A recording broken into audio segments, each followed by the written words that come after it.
to have this regional council meeting of Thursday, December 5th, dealing with the budget.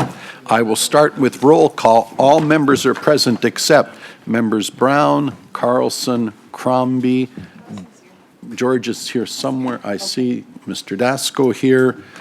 Councillor Dillon. George is making his way. Okay. Councillor Dillon is not here. Councillor Kovacs is absent.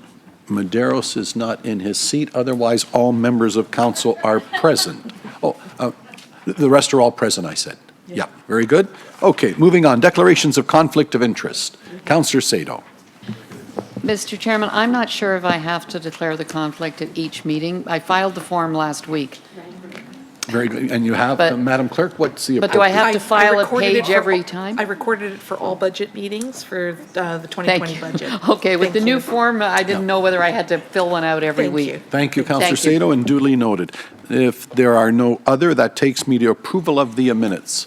The approval of the minutes of November 28th is approved by Councillor Kovacs and Councillor Innes. All those in favor, show of hands, Madam Clerk. That'll suffice, and that carries. Thank you. Approval of the agenda for today. That is moved by Councillor Carlson, seconded by Councillor Dasco. I'll call the question on that. All those in favor, show of hands. That is carried. Which brings us to delegations. Item 5.1, Peel Regional Police, presentation by Nishan Duriappa, Chief of Police. Chief, welcome.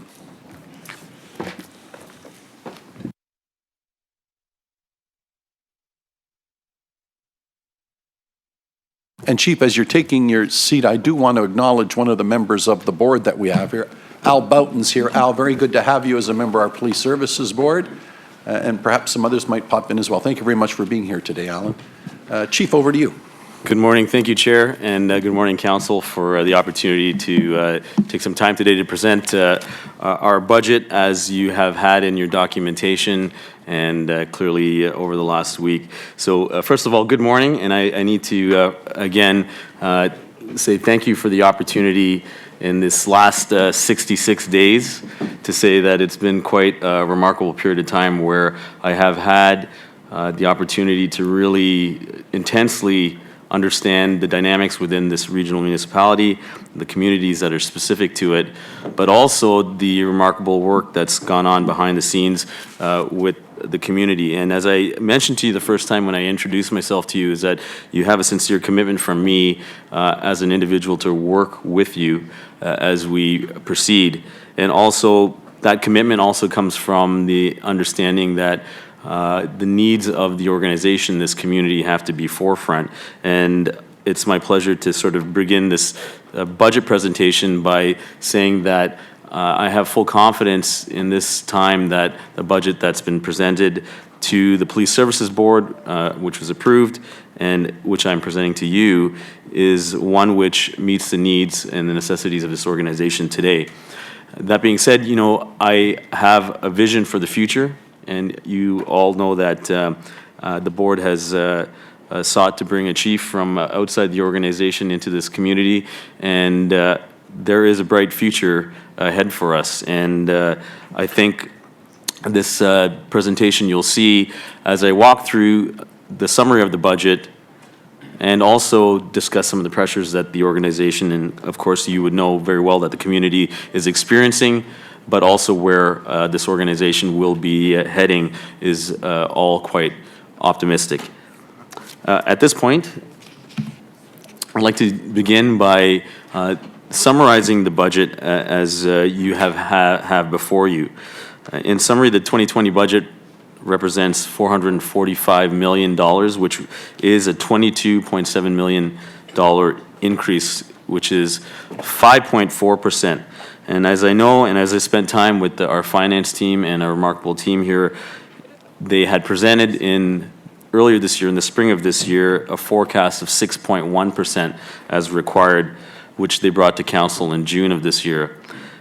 I am thankful for the work that's been done by the team, as they know wholeheartedly that the value to our taxpayers and the public, as they see our police budget before them, really has to balance the efficiencies and opportunities that we can seek within the organization but at the same time ensuring that we deliver community safety needs. So subject to the June forecast, we've seen a reduction in savings of $2.9 million to bring us to the 5.4%, which we have brought before you. As we just move clockwise through the slide deck, the right side snapshot, something that, of course, Council knows is an impact to the entire region, as well as the police service, is a reduction in funding, the grant funding that we as a police have seen of in the total at the moment of $2.6 million in grant funding, which we did not receive, we will not be receiving for the year ahead. And I should say that I do continue to work with the province and various ministries that touch base with policing, and I am hopeful that, you know, additional opportunities may come, but at the moment, we know that we are $2.6 million in this situation. I should note that the police budget does rely heavily, and as I said to you, the taxpayers, the tax base represents 91% of our budget. We rely heavily on the budget for funding from a tax base. Only 3% of our budget comes from provincial grants, and as you can imagine, 3% supporting our police budget when we lose $2.6 million is quite a significant impact on the police service. So as it pertains to down to the bottom left, we see that this 5.4% brings 35 uniformed officers to our organization, which equates to $6.6 million of our budget ask. I should say that in this period of time, I've spent a significant amount of time seeing the 3,000 members of this organization. I have been to almost every shift parade in this region, which amounts to 41 parades, speaking to officers, and I can see firsthand the remarkable work that the young men and women and senior officers do within this organization, and it is without a doubt that they do the best with the resources they have. I do know that for a variety of reasons, we have seen a lot of attrition in this organization. And I should say that last year, the budget was approved, which allotted the hiring of 55 officers last year. So I'm pleased to say that the service has hired those 55 officers. We also project annually an 80 officers retiring annually. And so we've also hired for that. However, this year we've had an unplanned increase also in retirements of officers to, we project probably about 109 officers by the time the year's out. And as my experience when I see our frontline officers, which you all will know, and I will move on to some of the pressures and demands that this region is seeing, we do have, significant impact on the health and wellness of our officers, post-traumatic stress, WSIB, LTD, and the reality is we are delivering the best services we can with the officers that we do have. And so the reason I'm dwelling on this element is because I'm quite confident that these 35 officers for the new year are what we need in the year to come.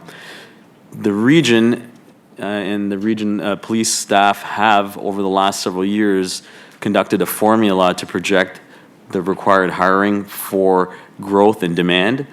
And I do understand, and as the new chief, looking back at what has occurred over the last several years, probably perhaps the 4 or 5 years, is perhaps not enough hiring to keep up to demand.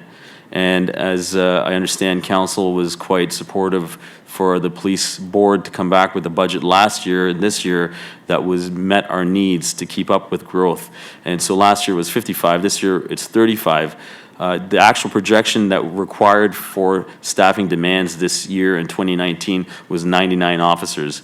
But our commitment to the regional municipality and its citizens is that we are to do this efficiently and in a manner that's respectful of the real demands that the entire region is facing. So we are intending, and we have intended to phase that in over years, hence why the 55 was much appreciated last year and 35 required for the coming year. And as I move on, I would like to just spend some time on the capital plan, as you see on the graphic to the bottom right, which I understand is on, I think it's page 271, Carrie Lynn. My apologies, I forgot to introduce Carrie Lynn Holmes, my Director of Finance and Planning, who really, and her team are quite remarkable and allow me to have full understanding and confidence in the road travel in this budget that I'm presenting before you. But this capital budget represents 5% of the region's overall capital budget. And I know the details are within the business plan. The capital budget itself is predominantly the infrastructure and facilities plan that supports Peel Regional Police as it moves forward. I will speak to the fact that our board has asked me to conduct a service delivery review very shortly. However, I wanted to note that in my in peeling back the road travel as this region, in 1987, I believe, we started with 4 policing divisions. That's in 1987 for this region. And I need to tell you right now, we still have 4 divisions. And we have had, as best as we can understand from regional growth rate, 128% increase in the population that we serve. So as you can imagine, the capital budget is very critical for us as we move forward to determine how and the best use of our facilities are in the region of Peel. It also speaks to the infrastructure and technology, which you know that I have a strong interest and a track record from where I've come from, not because it is just what needs to be done, but it is also a vehicle for doing things better and more efficiently as we move forward. So I am thankful that this capital plan also reflects that budget, and this slide really captures the entirety of what is being presented before and approved by the board to Regional Council. And again, I need to highlight that the grant funding cuts are a significant impact to us. They offset the human resource funding. They partially fund our officers on the front line. So as I continue to work with the province, and you've got my commitment that I continue to do that the same way I've exposed my ability to engage all of you at an individual level to understand the pressures within this community. I do intend on continuing that with the Solicitor General and the other ministries as appropriate. So I would like to spend some time just on this slide as well, because it does, as I lead into some of the pressures in the current environment, initially indicate my confidence that the region and the police service have really made significant efforts to seek efficiencies. As you know, our budget is 94% of it is salary and benefits. And the remaining is what we are left to ensure that we continue to provide a safe community as we continue to see the pressures that this growing and diverse region brings to it. Are just some highlights of what we have began to do and already done in the year to date. And as it pertains to some of the human resource initiatives, we have looked at the application utility of where uniformed officers are assigned versus where we can find savings in civilian officers. And the reallocation of officers has allowed us not only to just find a day-to-day ability to keep the lights on, so to speak, but also in a growing complex environment where we know the digital platform causes pressures for cyber crimes, and the development, growth, and requirement from us as a police agency to support the needs of the community from an investigative standpoint. We have achieved a lot of that from just the reallocation of existing officers to new areas. One of the ones that we continue to talk about, and you'll soon see service delivery demands, is the ability to look at real-time operations, and not from the traditional policing model. Clearly, we're looking at that. The civilianization of some officers where appropriate, the outsourcing of services to contract services from which we were sustaining some of the facilities and administrative functions ourselves have also been absorbed through cost efficiencies.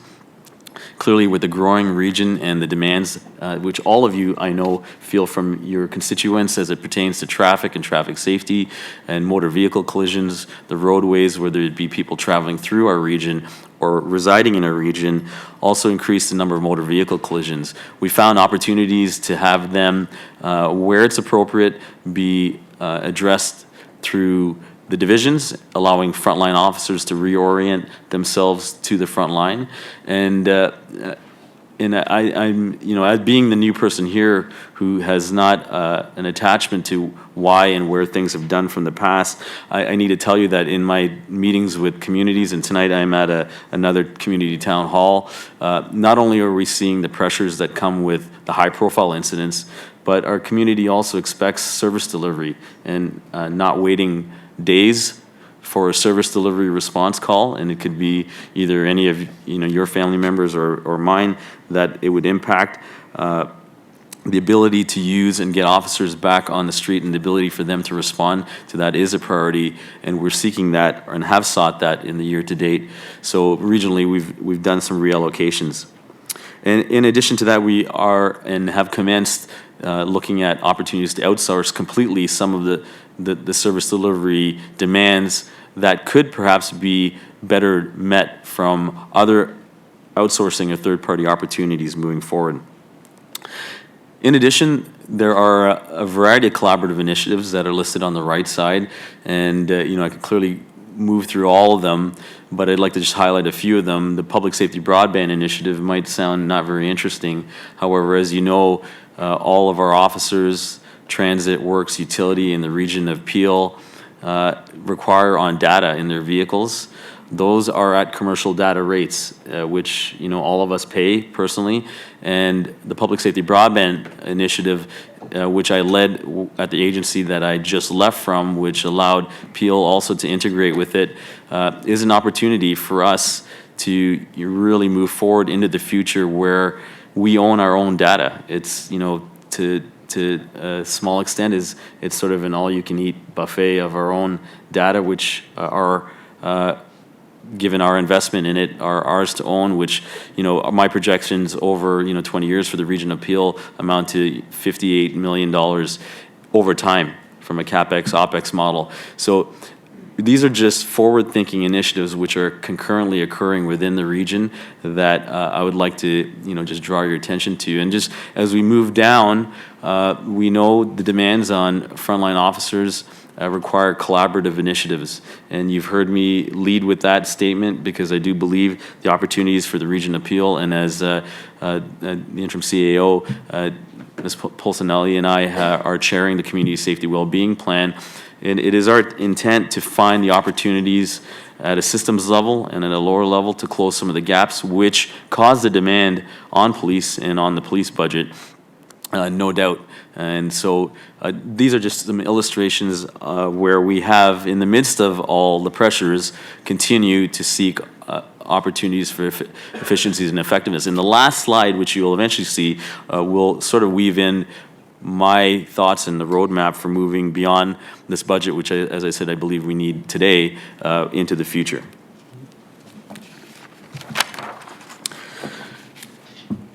I think it's also very important, and you've maybe heard me say this publicly, is that people's perceived sense of public safety is the most paramount. However, in the midst of this, I think it's important for Regional Council to understand where we are as a police service, as a regional municipality, as it relates to the country, if not the province. And the first thing I'd like to illustrate is some 2 or 3 data sets, and the first, which is a traditional one that's often used, is we often call it COP to POP, or officer per 100,000 population. And you can see where Peel sits in relation, us being the 3rd largest regional municipal police agency in Canada, where we do sit nationally as it relates to the staffing model. And it's right now we believe at one of the lowest for a municipality our size. we do come in lower than the national average. So we sit at 140 roughly officers per 100,000. The national average is 194, and the provincial average is 181. So we are well below that. That alone is not the only indicator I'd like to highlight. Another metrics which Stats Canada uses is called a Violent Crime Severity Index, and it is a universal measure that's weighted based on the seriousness of crime and also population, and they have a really complicated formula which I am unable to explain to you, but it also indicates where the Region of Peel is in relation to the other municipalities. Again, I'd like to highlight that the 69.5 where we are right now is below the national average of 82.4 and the provincial average of 73.4. And I should say to you, despite this, you have a commitment from me that that's not satisfactory and we need to do better, of course. It does not negate what I initially told and spoke to you is the public's perceived sense of safety, which is equally as important to me as it relates to the official statistics. The new, on the left column, you'll see the green element is really a testament to what the capacity of a police organization brings to the environmental conditions. So that is what Peel Regional Police can control. And that is our ability to solve the crime that's incoming.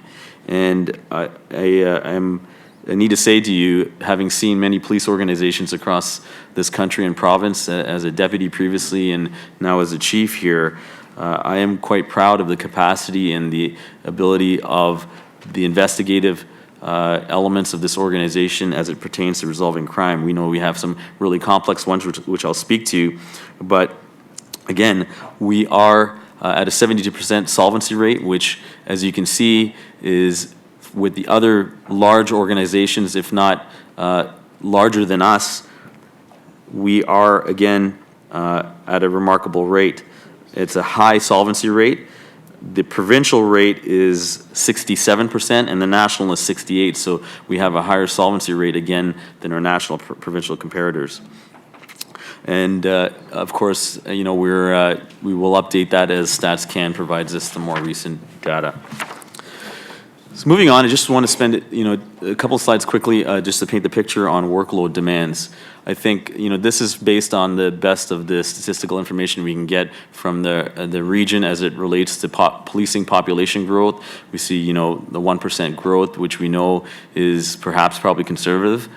The household growth of 6,000 households, 14,000 population, which we know, and registered vehicles. And it's a statistic we can pull 31,000 additional vehicles based on residency and commercial within our population, but that does not include the fact that we've got so much industry and the throughways through here. I think all of you as municipal leaders would understand and hear regularly from your constituents the demands that vehicles bring to us, whether they be congestion, volume, accidents, or the traffic offenses that come along with driving. It does have an impact. As it relates to our workload demands that are projected, we're roughly at a 10% increase in workload. We have validated this from our business analytics. So from a citizen-initiated events, that could be a wide range of calls for service where an officer is required, we're seeing a 10% increase. And we know that with the population growth, we anticipate that to change. In addition to this, the emergency response calls, which are priority ones, which are, the way I equate it to is if we're in the middle of taking a theft report, require us to sort of drop what we're doing and respond to an emergency, are at an increase of 4.6 this year as well. And amidst that, we will spend some time looking at some violent crime stats because I understand those are the immediate pressures, is that we do know that 70 to 80% of what the police service responds to is also non-criminal.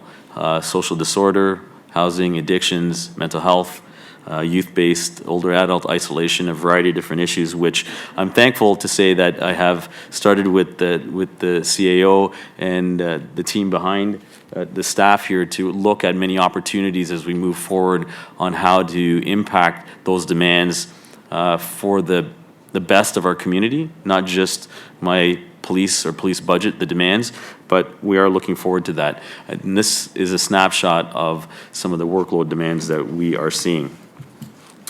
And just out of note, the top 10, I think, citizen-generated events, if you're interested, what we demand, seem to be family and intimate partner incidents. So we'll speak to that when we get to that. That greatest number was a 66,000 hour demand on our officers. And that's just for disputes, family disputes, and intimate partner disputes. Very briefly, I think, not to dwell too much on this, but despite the fact that some crime statistics are decreasing, which are property-related or financial crimes, depending on whether it's property-related, the violent crimes we do feel over a 4-year period are on an increase. We do know year-to-date we have 54 shooting victims, which sadly 18 of the victims are just within September and October of this year. So, and you can see the trend year over year. So these stats are 2016 to 2018 inclusive and year-to-date. So the fourth column includes year-to-date. As we move into violent offenses involving knives or edged weapons, we also see an increase trending up at the point we're 186 to date. And the rounds discharged, which, can be indicative of singular events or multiple events, also sadly are up at 598. And I must say, over half of those rounds discharged are again within September and October of this year. So this is a snapshot of where violent crimes are and the victims. Year to date, we are at an extreme high for homicide victims. The 26 victims year to date represent 12 of them are intimate partner violence, and I know we spend a lot of time, and not to diminish the impact and the randomness of gun violence on our streets, but I do not want to lose the fact that our commitment to building resiliency in our programming in such a growing and diverse community as it relates to these victims, 12 of them are intimate partner. 3 of them are, I would say, other. We sadly had some tragic events involving children, and the remainder pertain to victims of gun violence. So as we see to the left, the policing challenges to us are quite remarkable. As you can imagine, the complexities of the gun violence alone, particularly as we know that some of them are interrelated, require, at the moment I have 80 officers assigned to homicide investigations. Many of them have been displaced from their substantive units, such as their corporate fraud units. And so if you can imagine what corporate fraud, the demands are for our business community, they also require the best of us. And it is literally an analogy of, Peter to Paul to John to support, some of the most important things.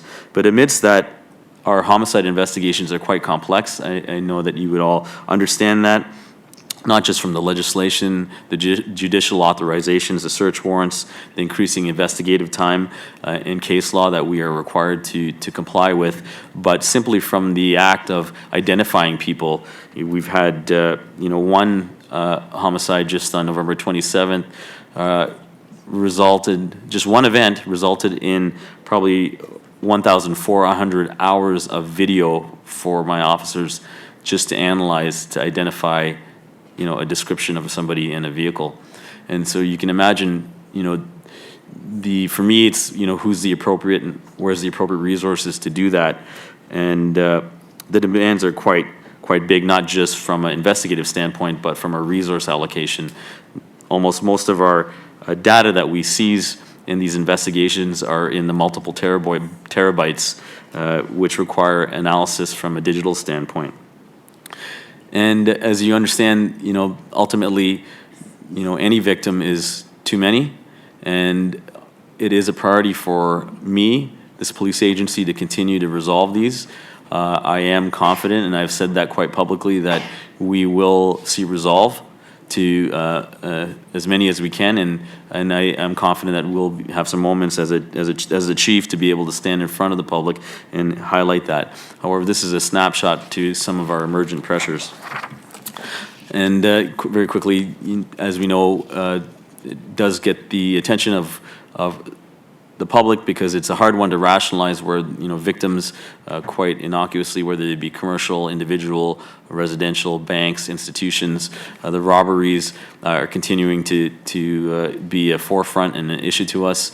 As you can understand, the presence of weapons, we kind of project that we're roughly going to arrive at around 900 robberies by the end of this year, which is a slight decrease, but is a significant demand as it relates to the environment. Another issue which I along with the other chiefs in the GTA, continue to advocate for, which is a continued demand on us, and is the ability for us to reduce the demand to manage offenders that are released under court-authorized judicial sanctions. On the left, you'll see breach of probation, which is a constant demand. The number of occurrences require us to manage offenders, not just to manage the intake of them into the process. And this morning, I just woke up to a report from my officers. We had arrested an individual for stolen automobiles, was brought to bail court yesterday for a variety of offenses where they was, escaped from the police, damaged lots of vehicles, and only to be released, and within hours back in another stolen vehicle in which they collided with an individual on their way to work. The individual on their way to work happened to be an off-duty officer. As I just illustrate the demand that a system that's out of my control continues to place on our officers. And one which, not to be minimized at all, is, statistically has some of the greatest impact on the well-being and safety of our region is traffic and traffic safety.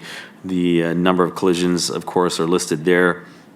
And we do believe we have a reduction in the number of fatalities. Last year, we had 32 fatal collisions and 37 fatalities. We're all praying that the year remains status quo. But as you understand, the complexities of investigating impaired driving offenses as it relates to drug impaired driving also require a different demand on the police agency itself. As I illustrate the moving forward, I also do want to say to you that the demands that we have brought forward to you on our budget, and you I know well understand that we do need to do as best as we can with the resources we have, is a reflection on my commitment to the region and the council and to my police services board, to whom I'm accountable to, is for the way forward. I think this would resonate with my full team at Peel Regional Police, that there are remarkable things to do as we move forward in the years to come. The board has asked for me for several years. In the 66 days, I'm confident with where we're at, but I do know that there's an opportunity moving forward to build some strong resiliency in this community and look at new ways of doing things. The first of which, on the bottom left, I'd like to just highlight, is under the leadership of the board, which we know we've got several members of the board here on Regional Council, as well as a member in the stand in the audience, is to commission a service delivery review. As I mentioned to you earlier, we had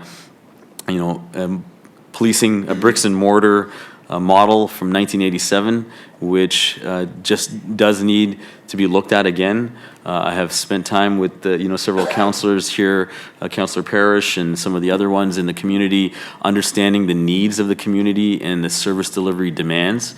And without a doubt, the public does feel the need for a different presence, and the presence can be achieved through different things, not only facilities, but how I choose to deploy officers, how my officers are utilized. And one of the things I will be commencing, and my team has already began to do, is an operating and service delivery model review, which is commencing, which I'm thankful for the opportunity. It will have, be a great opportunity. It almost like something's been teed up for me to affect some significant change, especially with my assessment of the region moving forward. The board, the Police Services Board, under the Police Services Act, is directed to have a strategic plan, which is our business plan, moving forward in the years to come. It, again, is another opportunity, the timing of which, upon my arrival, to work with the board into April as we continue to establish where the communities and the police services priorities and the board's priorities are going to be moving forward for multi-years. I always tell people, we know that strategic plans can either be on the shelf or on this day and age on a website, but for me, it is legitimately the playbook for where we move forward to for our organization. And I'm looking forward to that.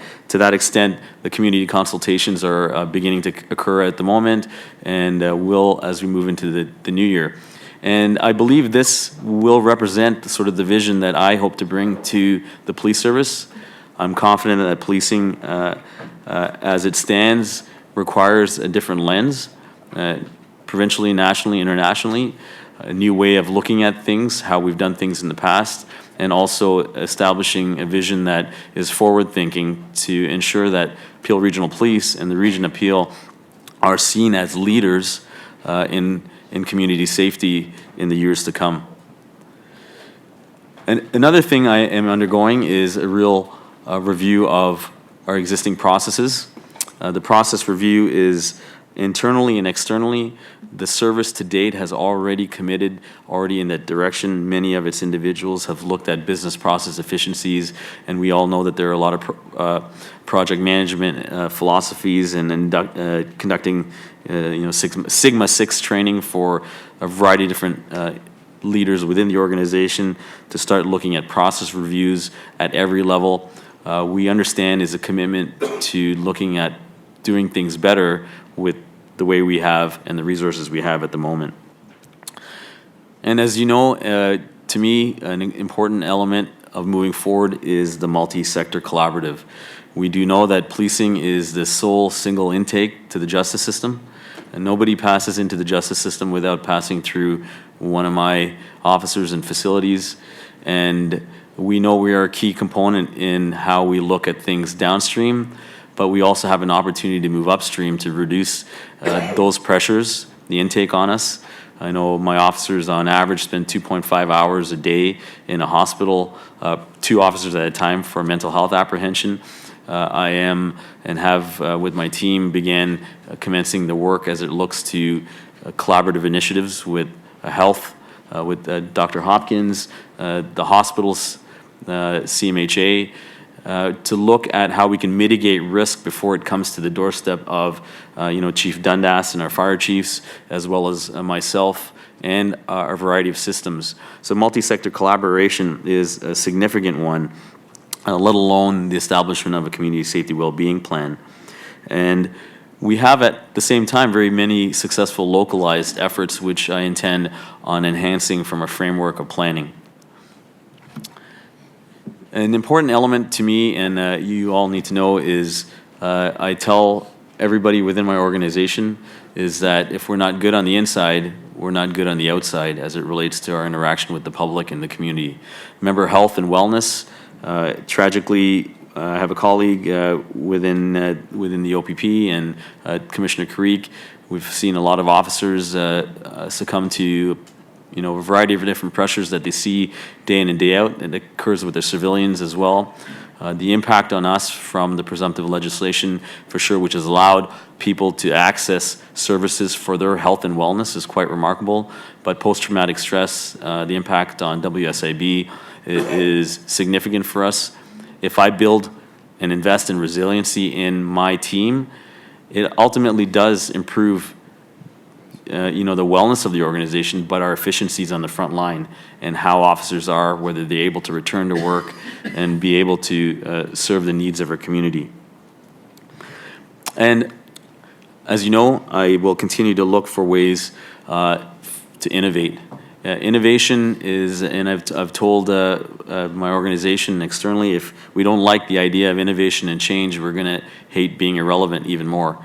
And moving forward, those are really the keys to ensuring that we maximize on our ability of our officers. The investment that's been provided to me from a capital standpoint for information technology is a vehicle to move forward into the future as it relates to technology and innovation.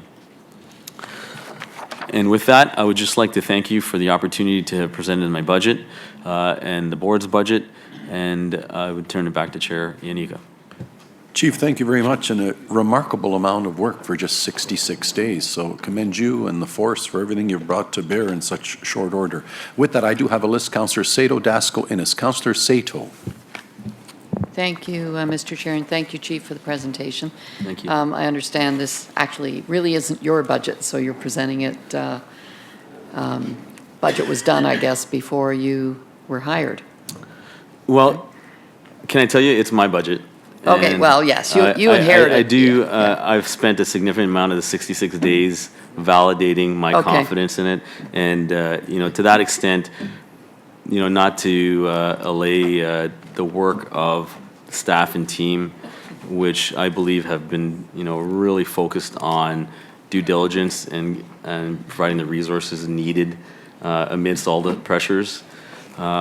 It's forefront for me that, the taxpayers and the public need to see the value in return for the significant commitment. And I would not, I can say that although I haven't been part of the road travel to get here, you have my full confidence that, as the chief now, that this is the budget that I need today. Okay, good. So it's a huge impact on the tax bill, as you know. Yes. And it's something that we're grappling with because our taxpayers don't want increases in anything. And having very large increases, percentage increases and dollar increases on the tax bill is tough. So of course, we have to scrutinize everything that's here at the region. I guess, Mr. Chairman, I'm disappointed in the lack of information in the budget book on the police budget. There's, and maybe I'm missing it, but I have a couple of pages in the book, and that's about it, on what is the biggest impact on the Region of Peel's overall tax. I guess I would have liked a little bit more detail. I would have liked a lot more detail. With regard, and I have some questions about some of the items, and I'm not really sure I have the numbers right because I couldn't find them. With regard to the capital budget, I would like more detail on the 2020,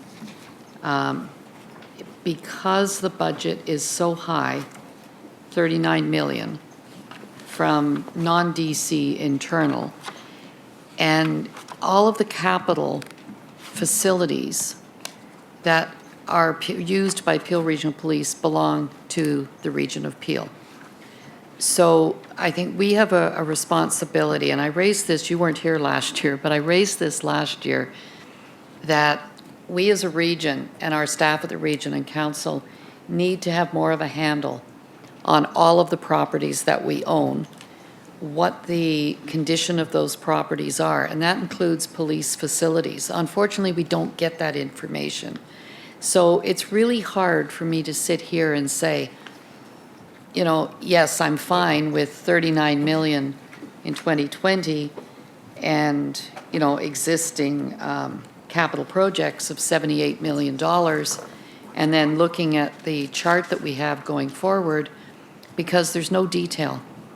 The chart has some information in it on page 271 of the budget book, or 272, I guess it would be.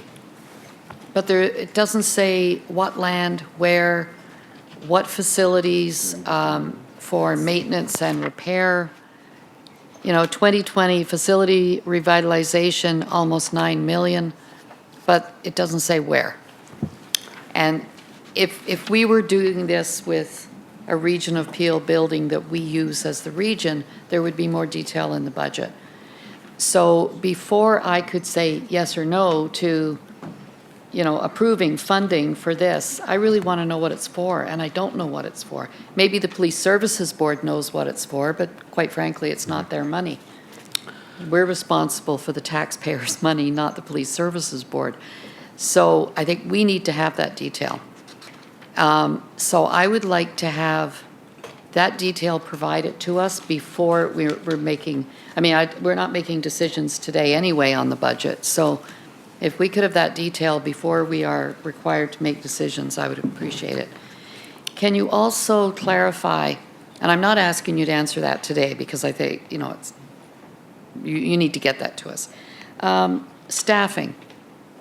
So all we heard was 35 police officers, but my understanding is that there's a significant amount of support staff, FTEs being requested as well. So can we get the actual cost of the officers? And I know it's not just the salary. It includes the vehicles, the equipment, everything else. And also what the support staff are for, a breakdown of that. And again, I don't expect that you might have that available today. I might have that available for you right now if you. Okay, want to that see would this. be better. So the value for the officers itself is 6.1 million. And the civilian, 18 civilians are what we budget over time for the growth of course, if we were a 20-person police service, it'd almost be predominantly all frontline officers. Right. As the front line grows, the requirement for dispatchers, communicators, facilities is a calculation per sworn member. We have a formula over time which does increase the budget as it relates to the civilians. So I'd be happy to explain to you that the 22, which we're repurposing for, requires 18. Are a variety of different individuals, including HR staff, facilities, a training instructor, somebody to help with our mapping for our in-vehicle software, internal auditors, because we have a requirement under the legislation to continue to do audits.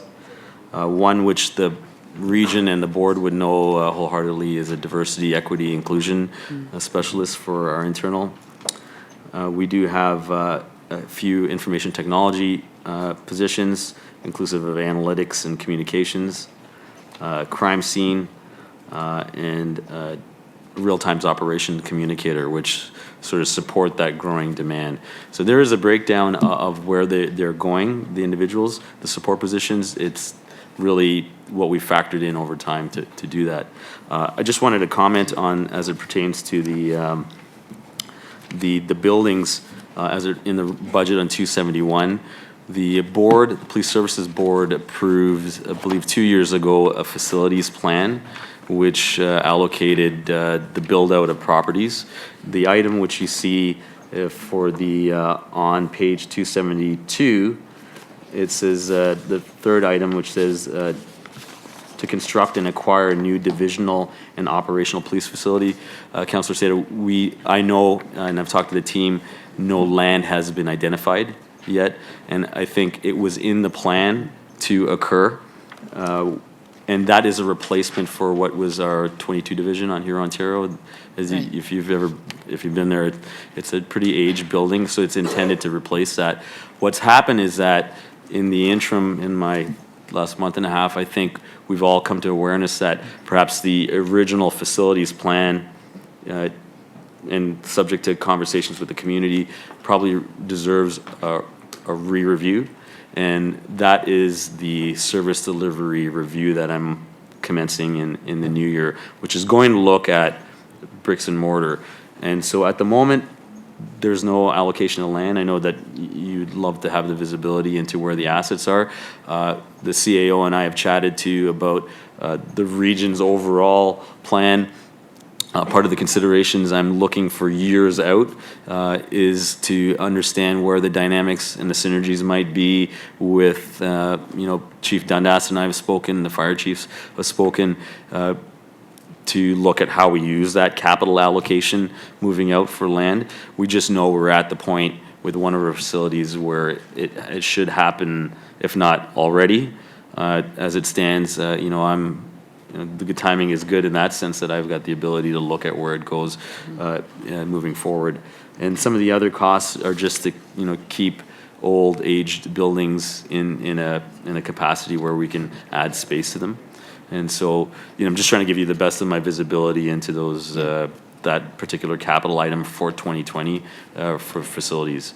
We don't have any shovel in ground next year, nor do we have a piece of land identified where we are intending to put a shovel in ground. I think subject to what I undertake in the year ahead, we'll have a better plan that I'll present to the board. Obviously, the board is asked me to come before them in Q1 or Q2 to give them my best assessment of where the pressures are from the community standpoint, where we should be, and we hope to do that. In the interim, there are some short-term solutions that we're looking, as you understand. Some of the substations, et cetera, have been sort of a reprieve. They're not the panacea for the broader issues, but that's my sort of commentary on that. So on 272, the chart on 272 is a different number than what's on page 268. So what is, the chart on 268 shows non-DC internal 2020 capital budget 39.9 million. But on the page that you cited, it's a smaller amount because it was for land acquisition. So what's the 39 million? Or am I reading this wrong? It says capital budget 43 million. Oh, I see. And 39 million is. Right. So what's that So, for? Council Sato, on page 272, if you look at the bottom line item where it says Peel Regional Police, the Okay. 39 million is the entire capital budget.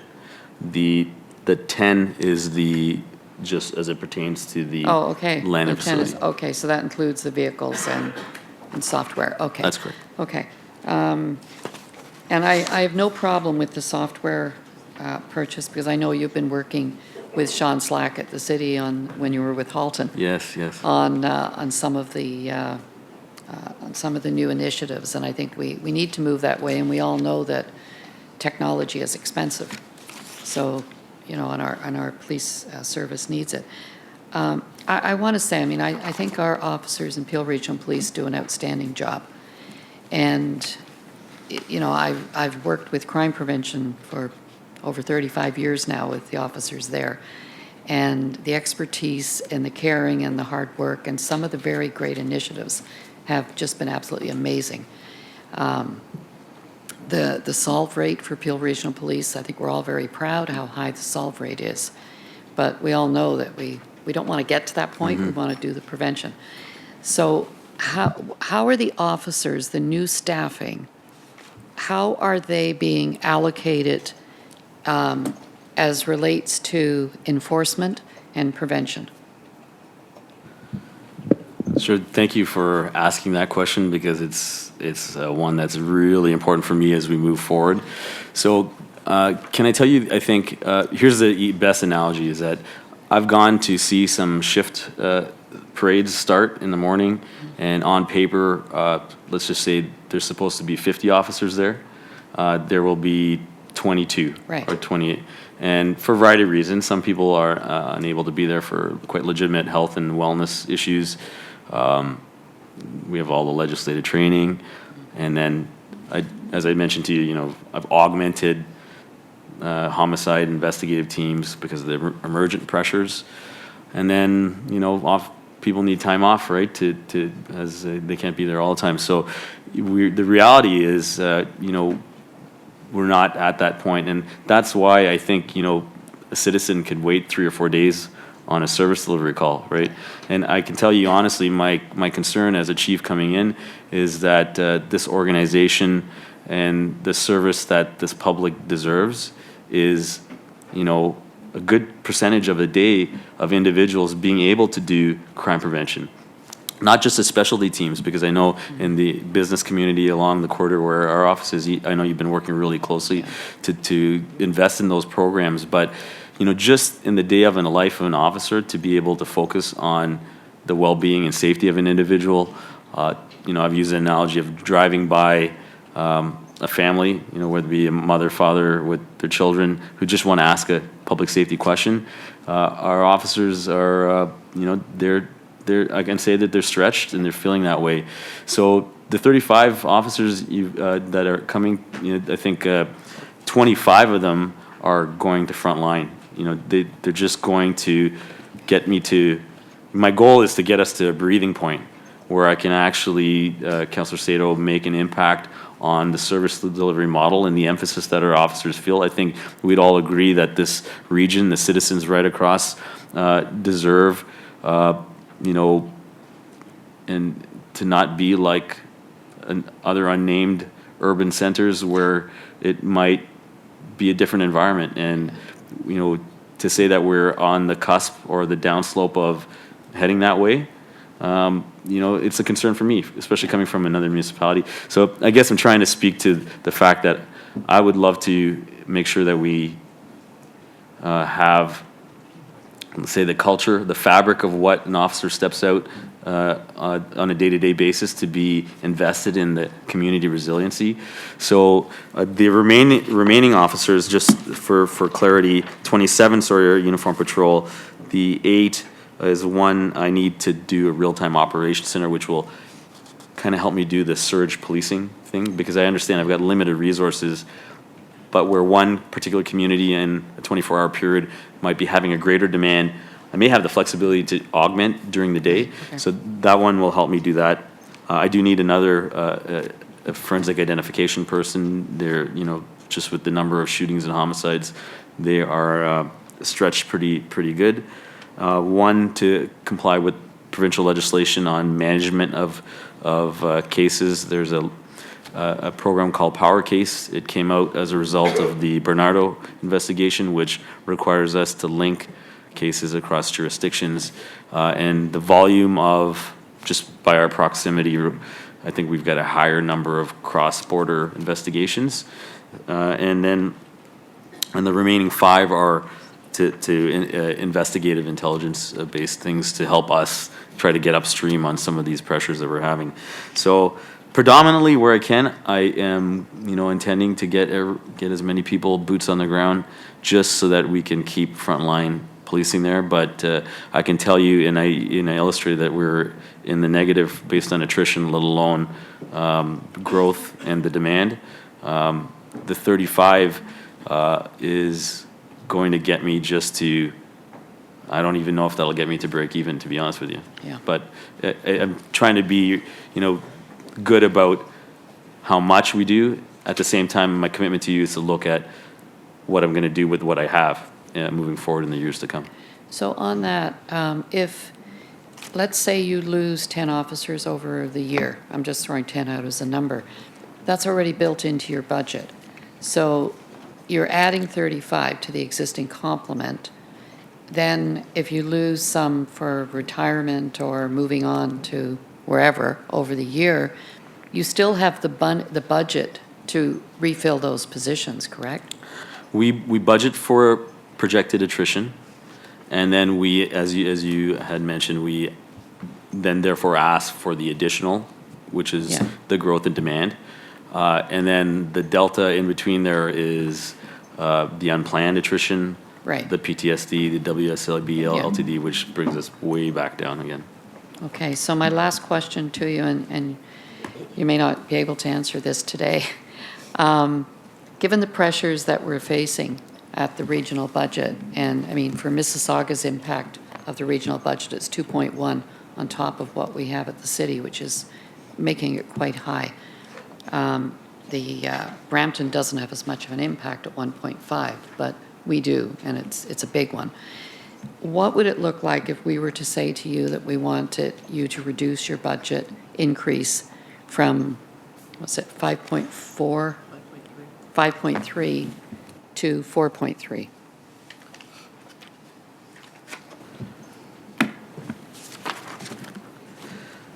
We had calculated, I think Carrie Lynn will help me with the number crunching, but we had calculated that a reduction just in the 2% would equate to about 12. Yeah, the 2.2 million initially, as was in the resolution, was probably equate to minimum 12 officers reduction. So. But if you want- you're taking it right off the top of officers, but there are other areas that it could come off, other than officers. Is that not correct? No, I think. Because your entire increase is not just the officers, The. or is it? 94% of increase is the salary and wages. Of those new of the- officers? Well, the entire budget is 94% is salary and wages. Right, right. So if I reduce the number of officers, there'll be a savings as it pertains to salary and wages, but I would have to ask for 12 less officers. Okay, and I guess I'm confused on that, because you're asking for a 5.4% increase. So how many million is that? Sorry, just 22.7 million. 22.7 million. But you said that the cost of the new officers was 6 million. So if you were to reduce the budget tax impact by 1%, it wouldn't necessarily have to come off the 6.1 million for those 35 officers. We have, Carolyn's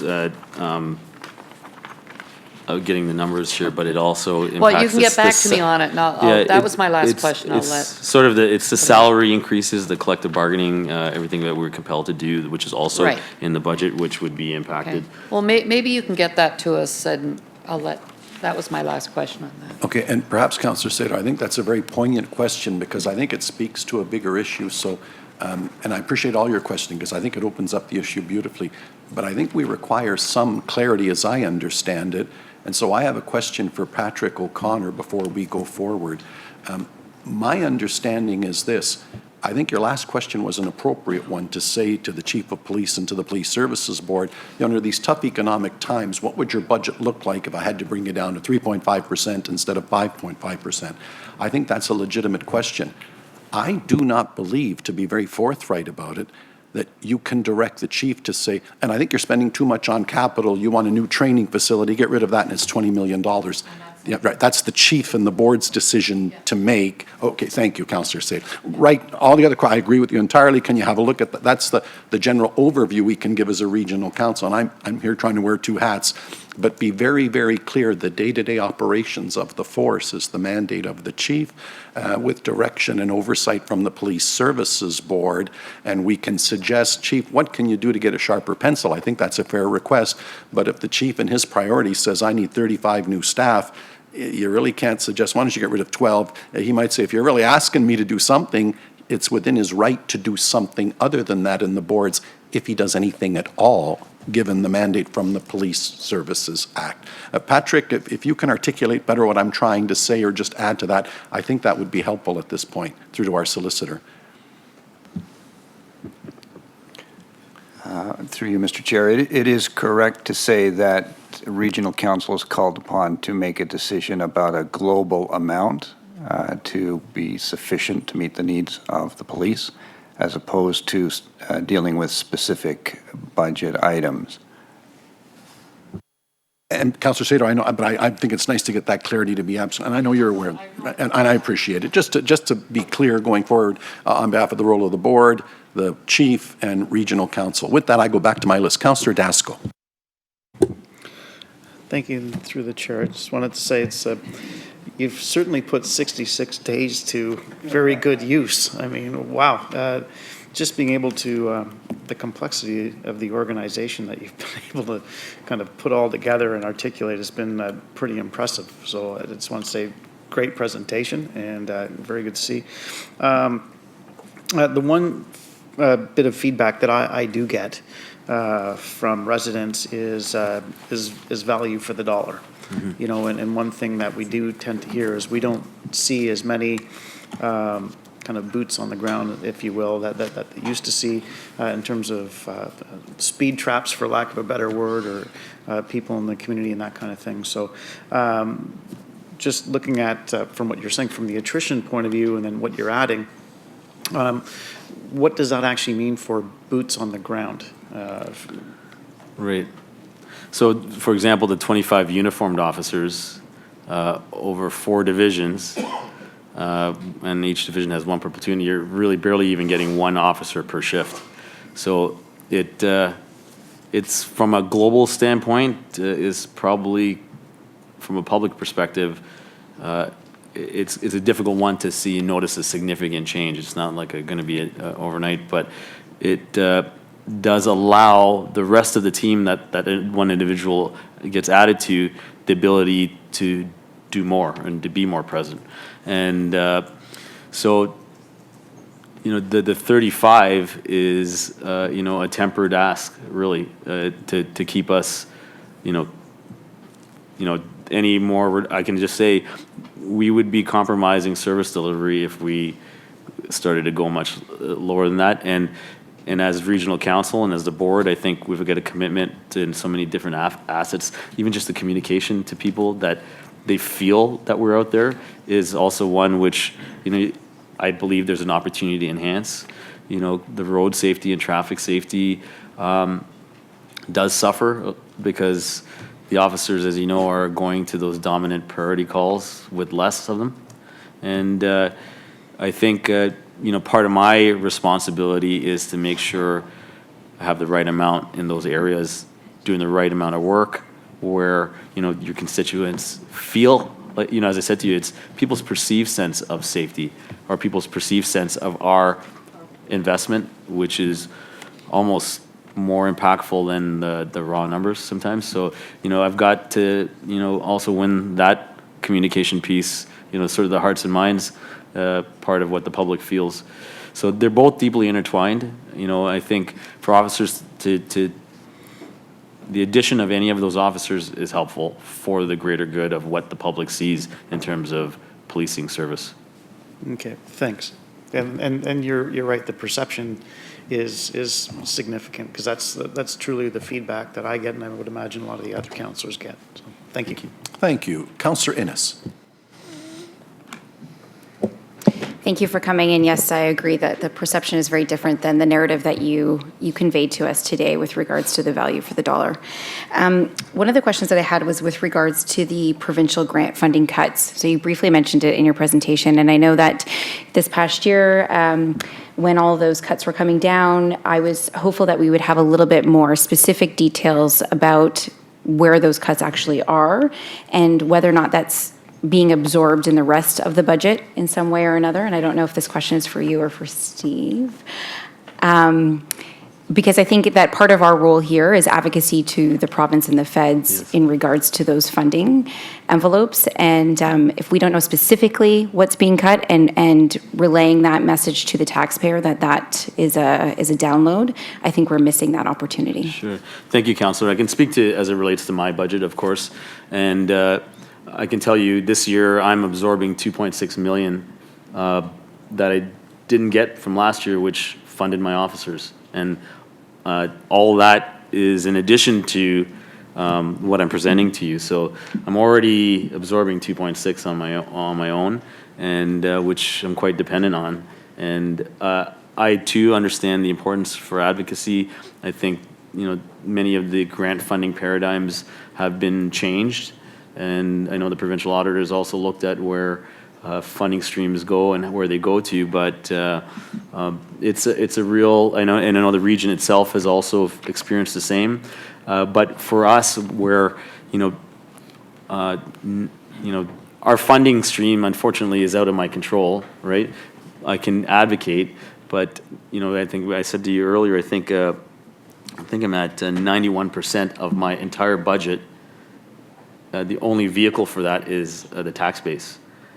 3% of my budget comes from grant funding, and so you can imagine a $2.6 million reduction it's a big impact on me, right? And I know that some of the other regional programs, are funded up to 42% from grant funding. Back to Councillor Daskow's comment about the public wants to see the ROI because we only have the public to lean on, really, and any little bit helps for sure. Yeah. Councillor Innes, you still have the floor. The CFO may have a thought on that before I come back to you. Stephen? Thank you for the question. Just to in the presentation that we made last week, we had identified that there's a 0.9% property tax impact related to provincial funding cuts, and that number was inclusive of the 2.6 million that the chief has spoken to. So I think that we need to do a better job as a council actually communicating that information to our residents, because the perception out there is an increase in crime and an increase in violent crime, and in particular in Peel and the GTA. So I think that we need to do our part in advocating to the province and making sure that our residents are aware that those funding cuts that are actually for frontline officers is part and parcel coming from the province. So I'm gonna look to the chair, because I think that needs to be better communicated, and ensuring that it's part of our advocacy. We have the Solicitor General as one of our MPPs, so we should be taking advantage of that opportunity. And that being said, I know it's not quite a budget question, but just to follow up on the City of Brampton's request for CCTV cameras on the 403 and the 410, has the province responded to that request? As it pertains to the conversation regarding additional cameras to assist us in investigations, we've engaged with the Ministry of Transportation. There's a willingness to participate on opportunities and discussions. It hasn't really materialized into any specific decision at this point. I think ultimately their infrastructure is for volume and traffic control and flow. Our needs are for identification, which have a lot of complexities from a technology and a background. So I can just say that we're continuing discussions in that regard, and it's yet to be seen where it really ends up. So just to follow up on that advocacy piece, and maybe on December 12th, I'll look to my Brampton and Mississauga colleagues, but I think that a motion really should come from this council to support that request, so that it does materialize, because I think that it would be most helpful to your organization. So thank you for coming today. Thank you, Councillor Innocent. Before I go to Mayor Brown, I want you to know your point is very well made, and I think it took up almost an hour of discussion at our last board meeting in terms of what are we doing to getting the grants that are out there? What can we do to get more? What more advocacy can we do? And I do, and it's ironic, he's next on my list. Mayor Brown and Mayor Crombie were vigilant in saying we need to do a better job along with the chief. If we have to perfect our applications even better, that's great. If we have to pick up the phone and call some local friends in government. But your point is well made that that's one of the sources of advocacy, given the quantum in our budget, that we have some leeway. So losing $2 million is dramatic. Getting most of that back is very dramatic. So your point is well in hand. And again, Patrick is next. Patrick and Mayor Crombie have made it clear that we need to get our fair share, and I think you're going to hear more vigilance from them and the chair and the board on that front as well. With that, Mayor Brown. Thank you, Chair Unica, and great points by Councillor Innes. I'm going to touch upon the first one that she referenced, which was the CCTV cameras. That wasn't actually a City of Brampton request. It was a motion passed unanimously by the police board, and the letter was sent by Chief Nish. I was a little bit disappointed that when we had the Minister of Transportation at a Brampton Board of Trade breakfast, they didn't seem to realize the difference between CCTV cameras and traffic cameras. And so obviously we've got some additional advocacy to do to get them engaged. But just from a budget perspective, to highlight, once we get the provincial permission, they're not very expensive. Chief, what's the cost of these cameras? So if we did get provincial permission, financially, is it feasible to make this happen? I'm kind of looking to my bench strength there, but I think it was roughly $1,500, plus or minus a camera. It depends on the technology. There are some remarkable ones. Yeah. How many shootings were there last year on the 407? We had 4 significant events in this one calendar. And I imagine in all of them you were able to have valuable data that would help in that investigation. I continue to tell people I welcome as much video as possible. If there's one thing that's turned our ability to identify individuals, it is, images. And, it tells a story that we can't do with humans, right? And we can't have people seeing things all the time, so that's quite helpful. And doing things differently is what's so important.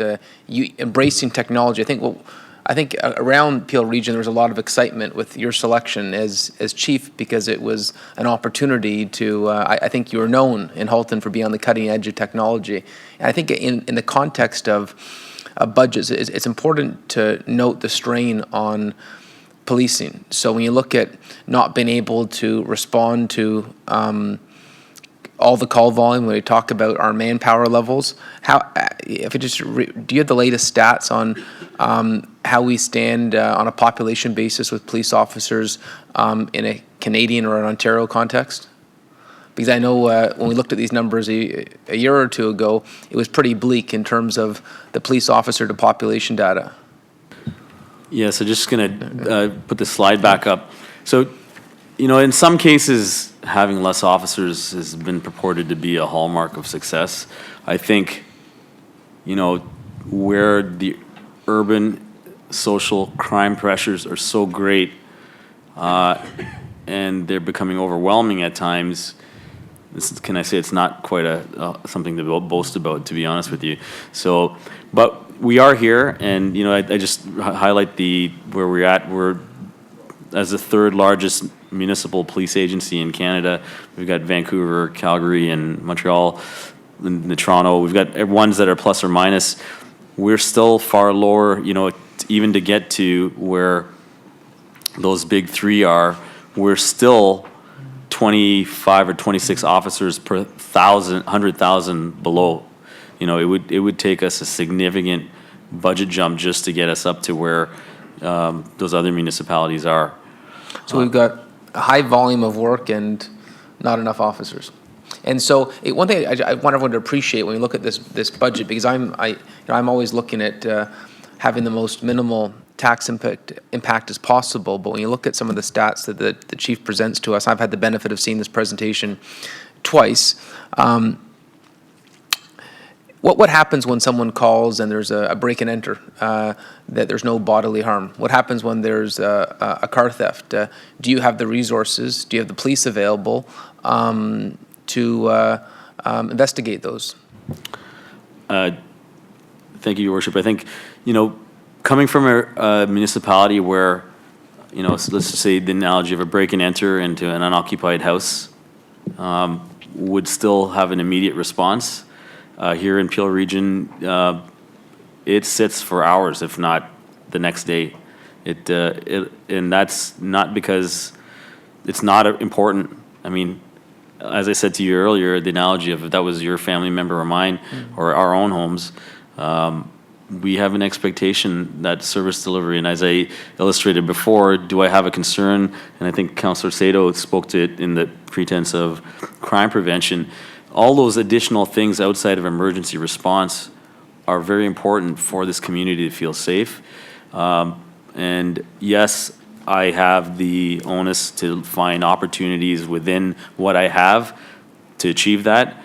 And at the same time, I have also the need to be able to present to the board, as I've done to you both, is to say that, I need additional officers. So it impacts the quality of service delivery. And as I said, I don't think anybody lives here. I don't think my officers want to police a region or municipality that their expectation is they just do priority calls and don't help people feel safe. But is it fair to say you have to prioritize which calls you have the ability to respond to because of the allotment of officers you have? Absolutely. Sorry, I failed to illustrate that. The reason we don't take that report is because we don't have the officers. Yeah. So think about that. There are calls that go to the police that because of our financial challenges, because of the police staffing, there are calls that they have to make the difficult choice and say, what's a more serious crime to respond to? And that in itself is, it's something to take in.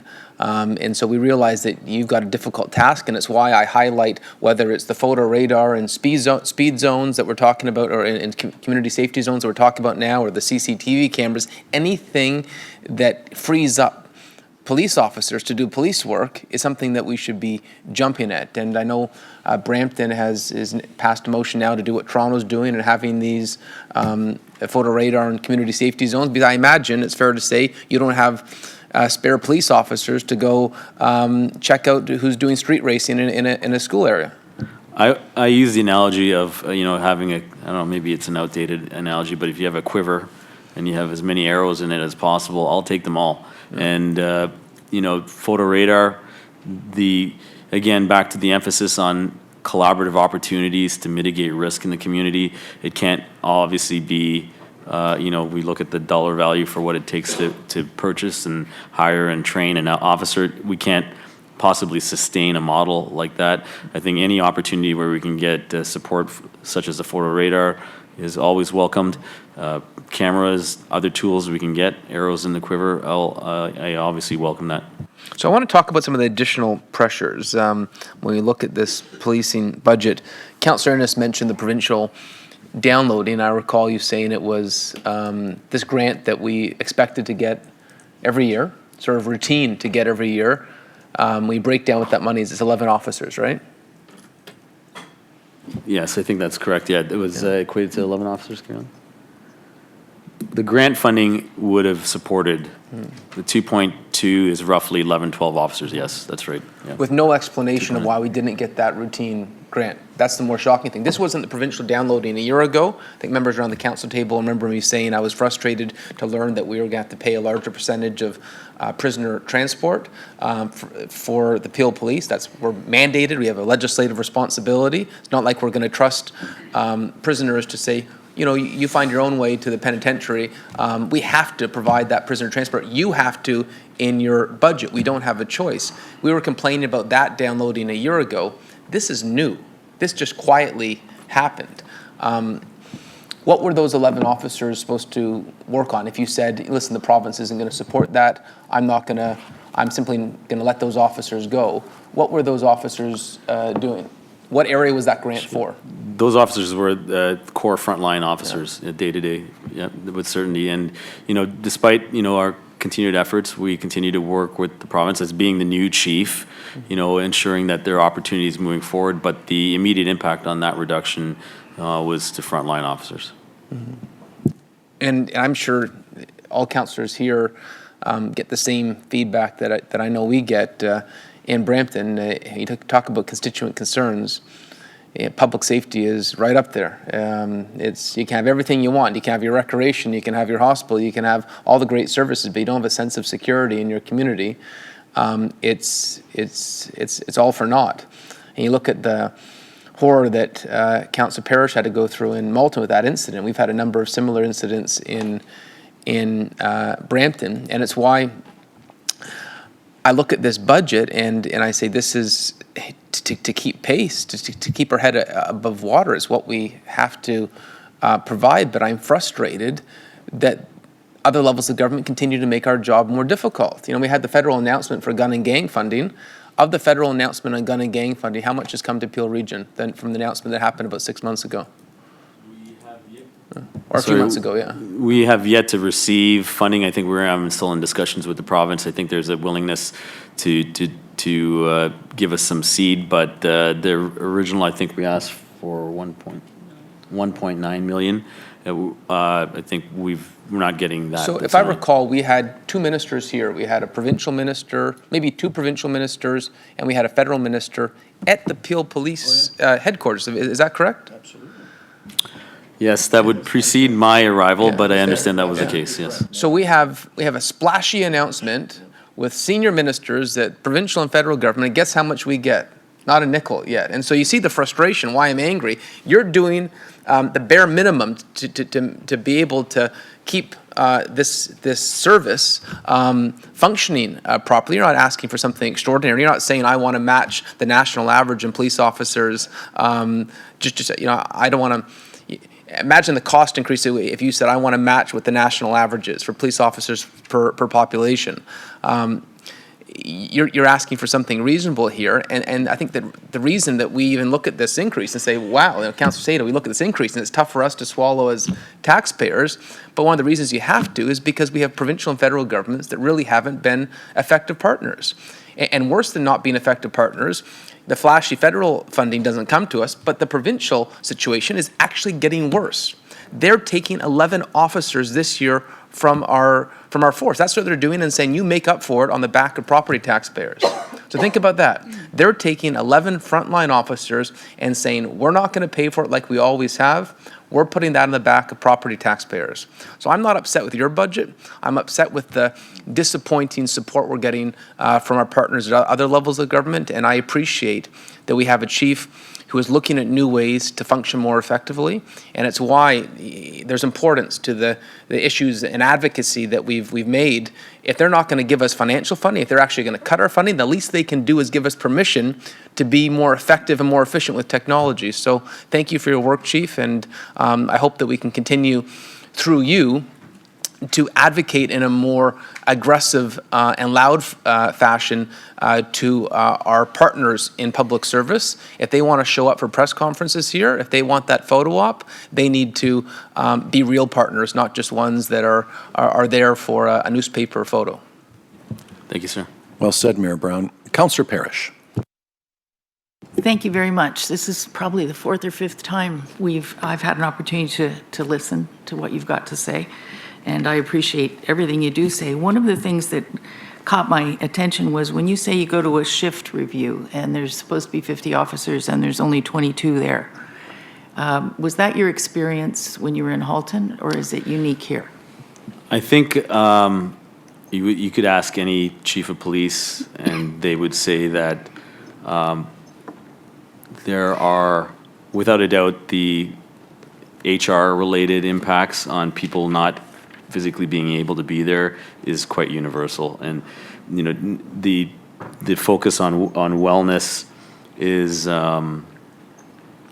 important for our profession, our industry, for paramedics, for fire, and the legislation that's come in for the presumptive legislation. But we're a year or two into it, and we're seeing the impact of resources not being able to be deployed. We are at right now, we're under 50 officers for WSIB. We're probably 26 officers for LTD. So that's the 76 officers on top of everything else that aren't boots on ground for me, let alone people that have day-to-day injuries. So your answer is that it's common in all police forces? So that element, to a varying scale, is a present factor on the reality of frontline policing. And then I think the unique nature of what this region has is such an increased and dynamic demand on with you and I both know, we've chatted about it, the pressures that our community faces is not normal to a lot of communities. It really isn't. And then to add to the fact that you and I had a chance to speak to members of the Malton community several times. I'm back there this evening.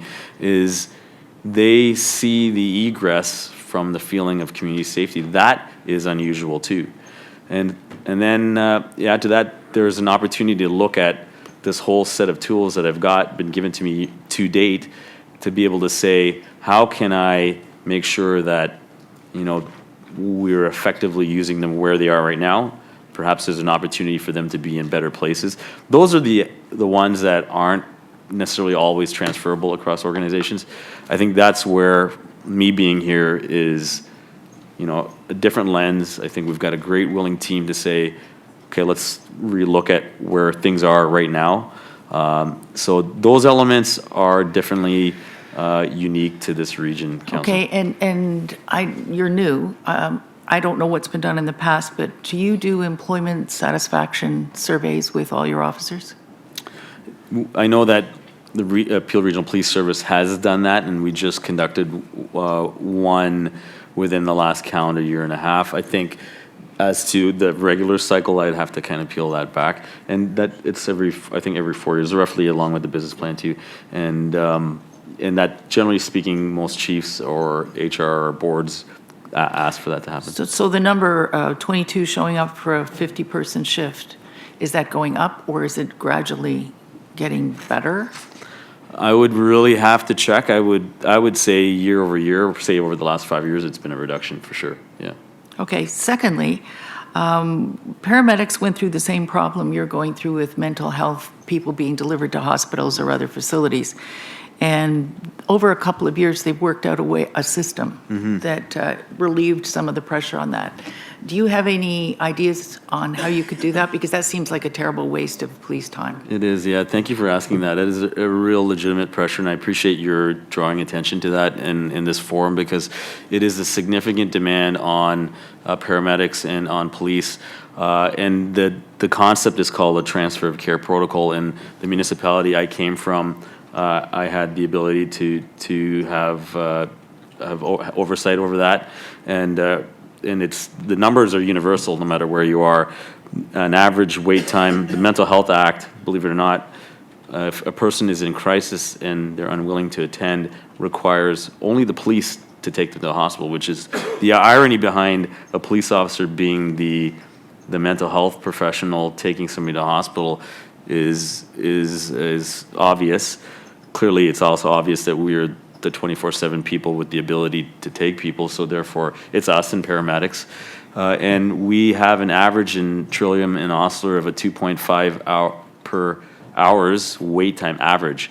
But I can tell you, we're probably close to, 6 hours, 7 hours, sometimes and that's 2 officers at a time. No, and I understand that. Yeah. So We've been through all that with Yeah, the sure. paramedics. What So- I'm asking is, do you have any idea on how to deal Oh, with yes, that? yes. So Something the innovative? I'm just trying to illustrate it for everybody's awareness, is that the way to do it is called the transfer care protocol, and it requires at the highest level a commitment, which I know we've began to commence. I sat in my first meeting. It's the second meeting for the police service with Osler, Trillium, CMHA, paramedics, with the chief dentist has one of his deputies at the table.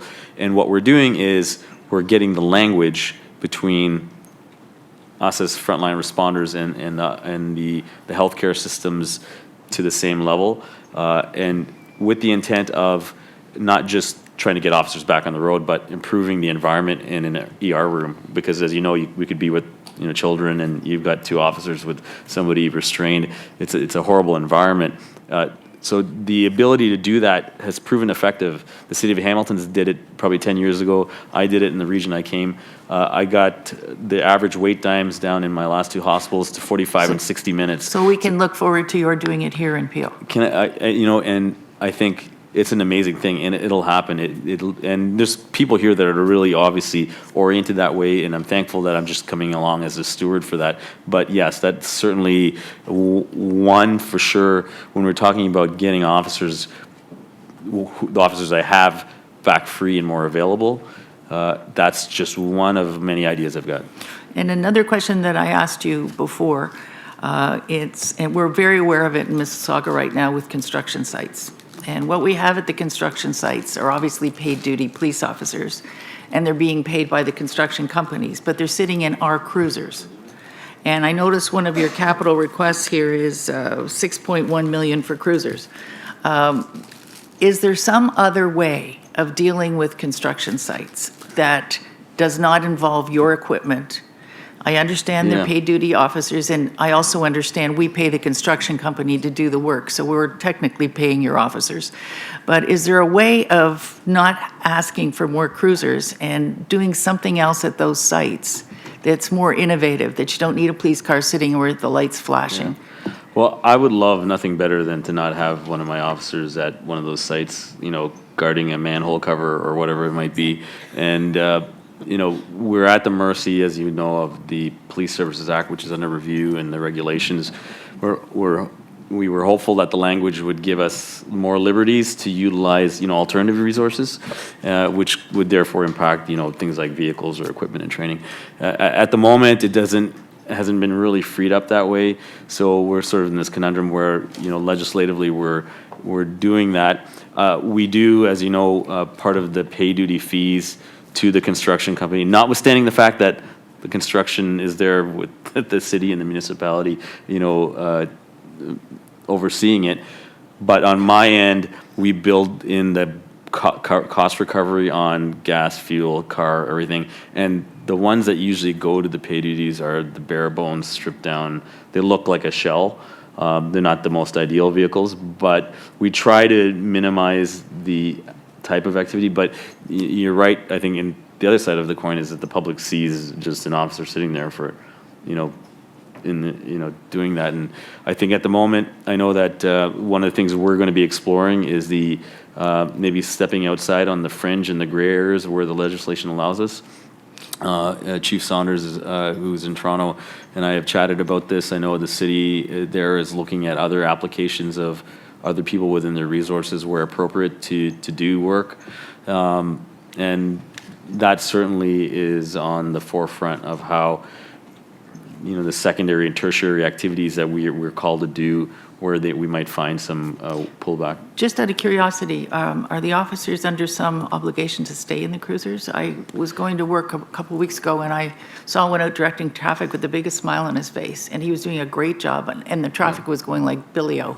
Yeah. And I don't know if he was breaking a rule, or should they all be doing that? Well, what happens is when we engage in a pay duty, the contract with whatever construction company is just stipulates the sort of the activity that they expect for the the time period, and sometimes it is to assist with road closure. Sometimes it just is from a liability standpoint to have something with lights flashing.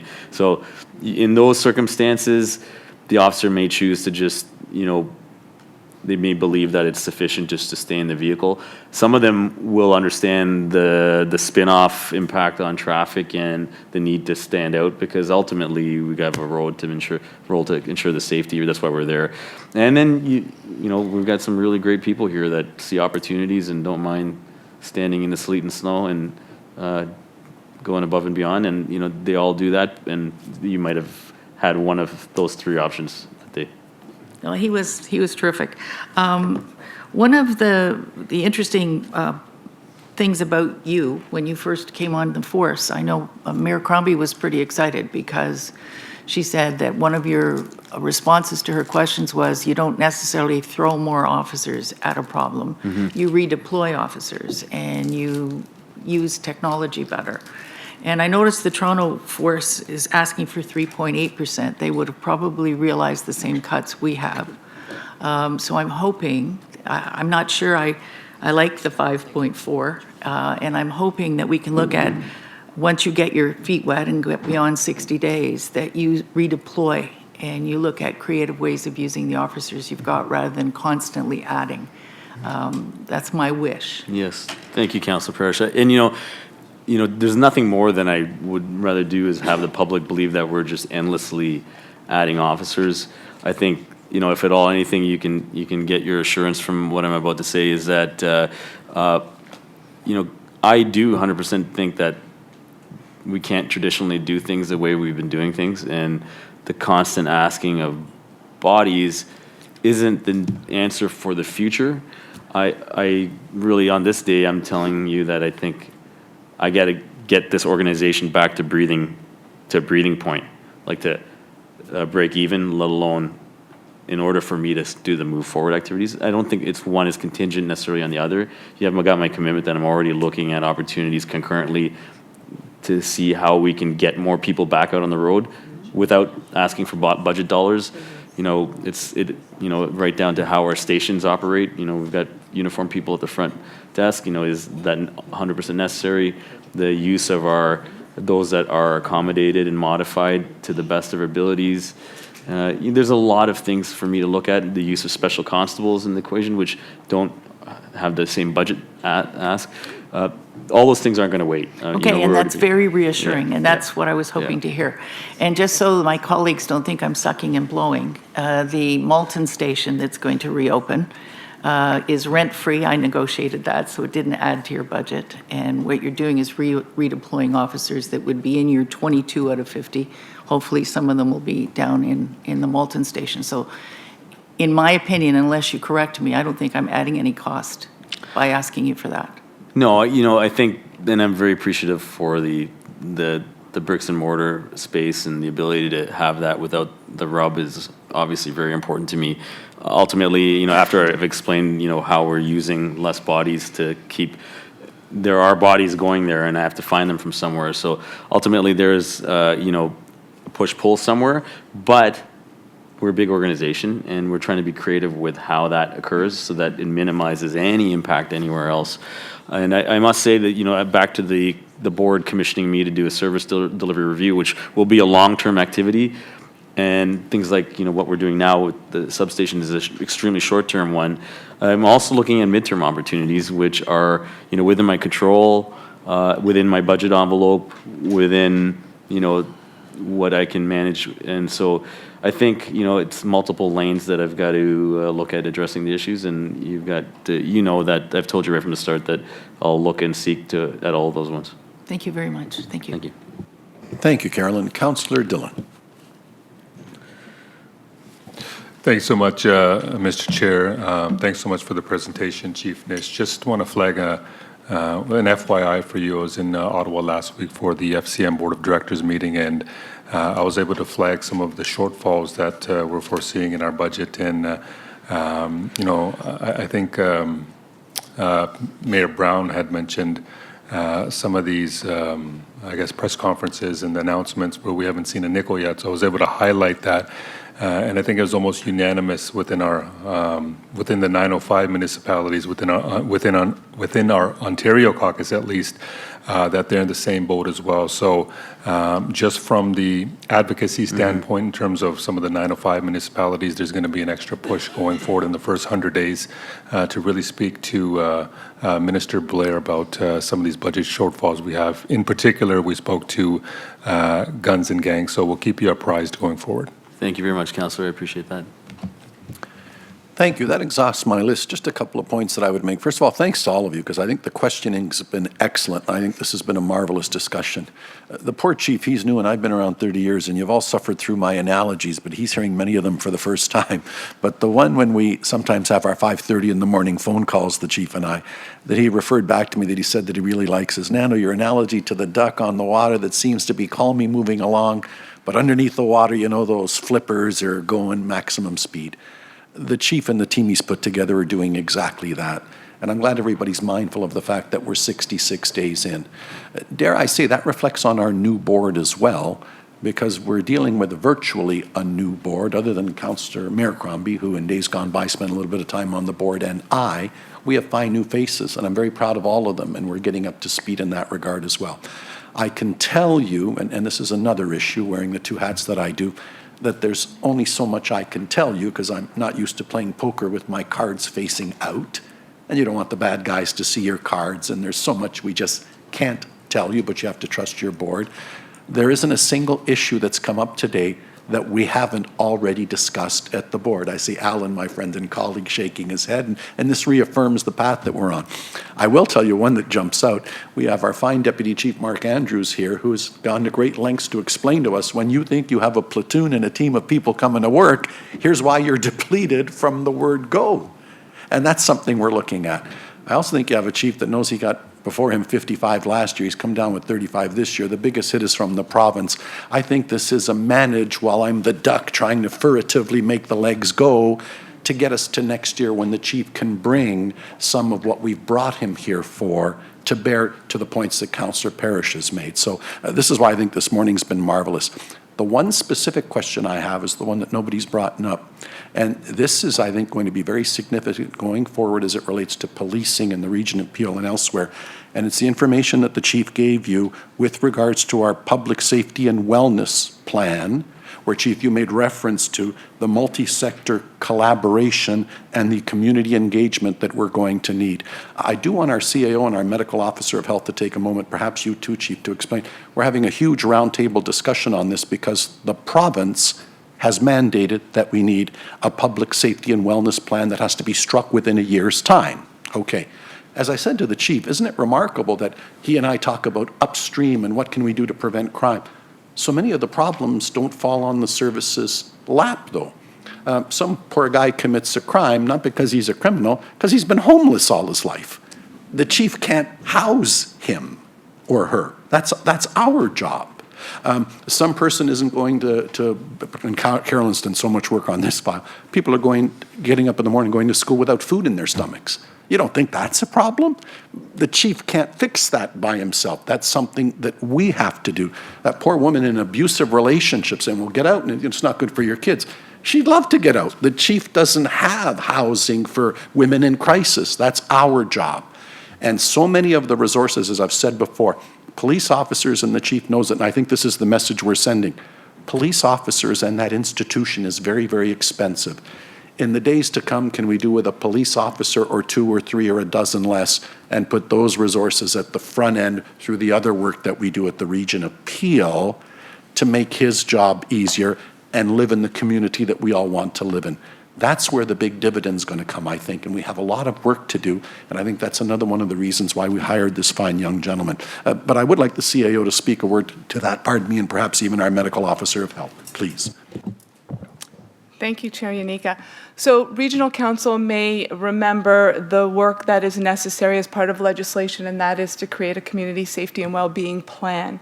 The region is creating that plan as secretariat on behalf of our local partners, Brampton, Mississauga, and Caledon. So we are very fortunate because we have 2 leadership tables that are working on this program. And those 2 leadership tables are represented by 25 community partners across the region of Peel. And that includes members of council, Councillor Sato, Councillor Paleshi, Councillor Downey, and the Chair Yanika. And I think I can speak on behalf of Chief Nish and I. We have the great pleasure and honor to be co-chairs for this dynamic group. So the plan legislatively needs to be created by January 1, 2021, and we're well on our way in that framework. I think what's so unique and so great is this group is so dedicated that they are definitely creating the plan, but a plan is nothing without the work. And certainly what we see in the conversations that are being had around the tables is that they are creating a plan that revolves around, they've determined 3 areas of focus to date: mental health and addiction, family violence, and systemic discrimination. And you'll hear, actually, those were because that's what we hear from the community and certainly reflected in what Chief Nish said today. So that group is working on those 3 focuses. There's another meeting actually tomorrow on this work, and definitely in the new year you will have a report back to council on the update. I know that we've received some updates also through the HISIC committee.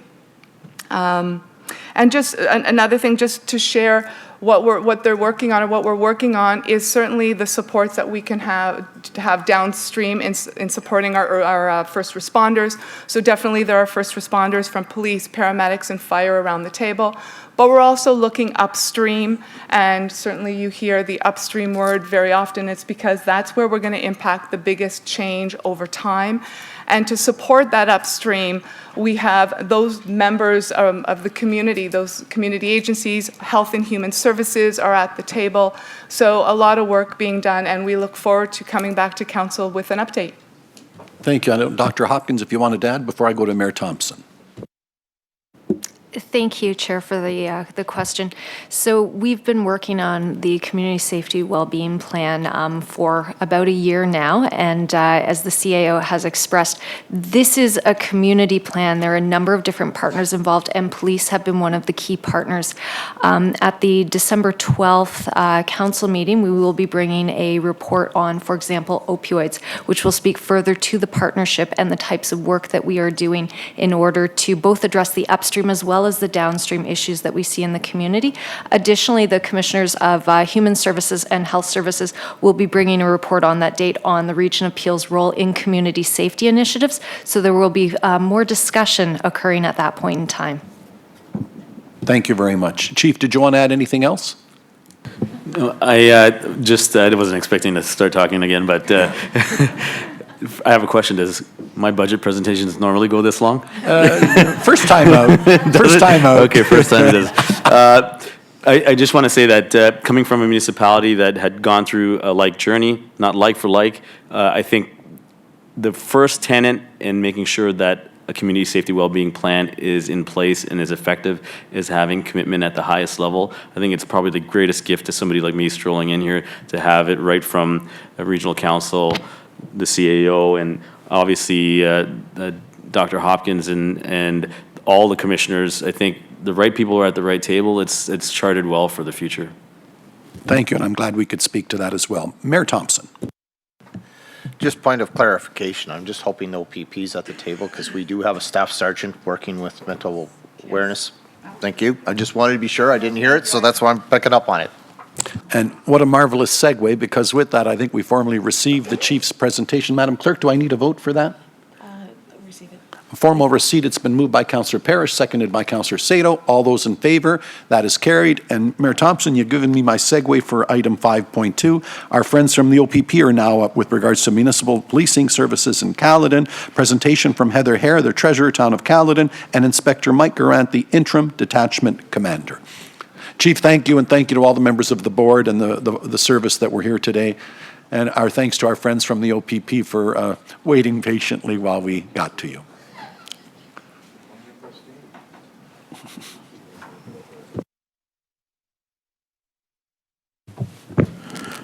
Okay, I just want to thank council today for the opportunity to present our proposed 2020 budget for the Caledon OPP. Today I'm shared with Heather Hare from Town of Caledon as the treasurer.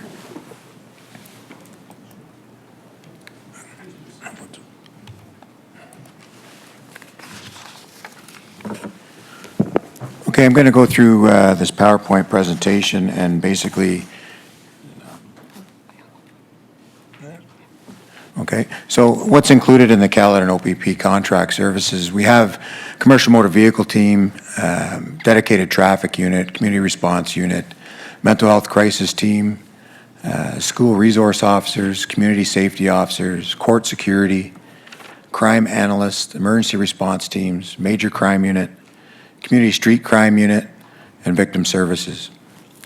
Our continued priorities for our operational deployments are number one being traffic, followed by property crime reduction, followed by community engagement, followed by violent crime reduction.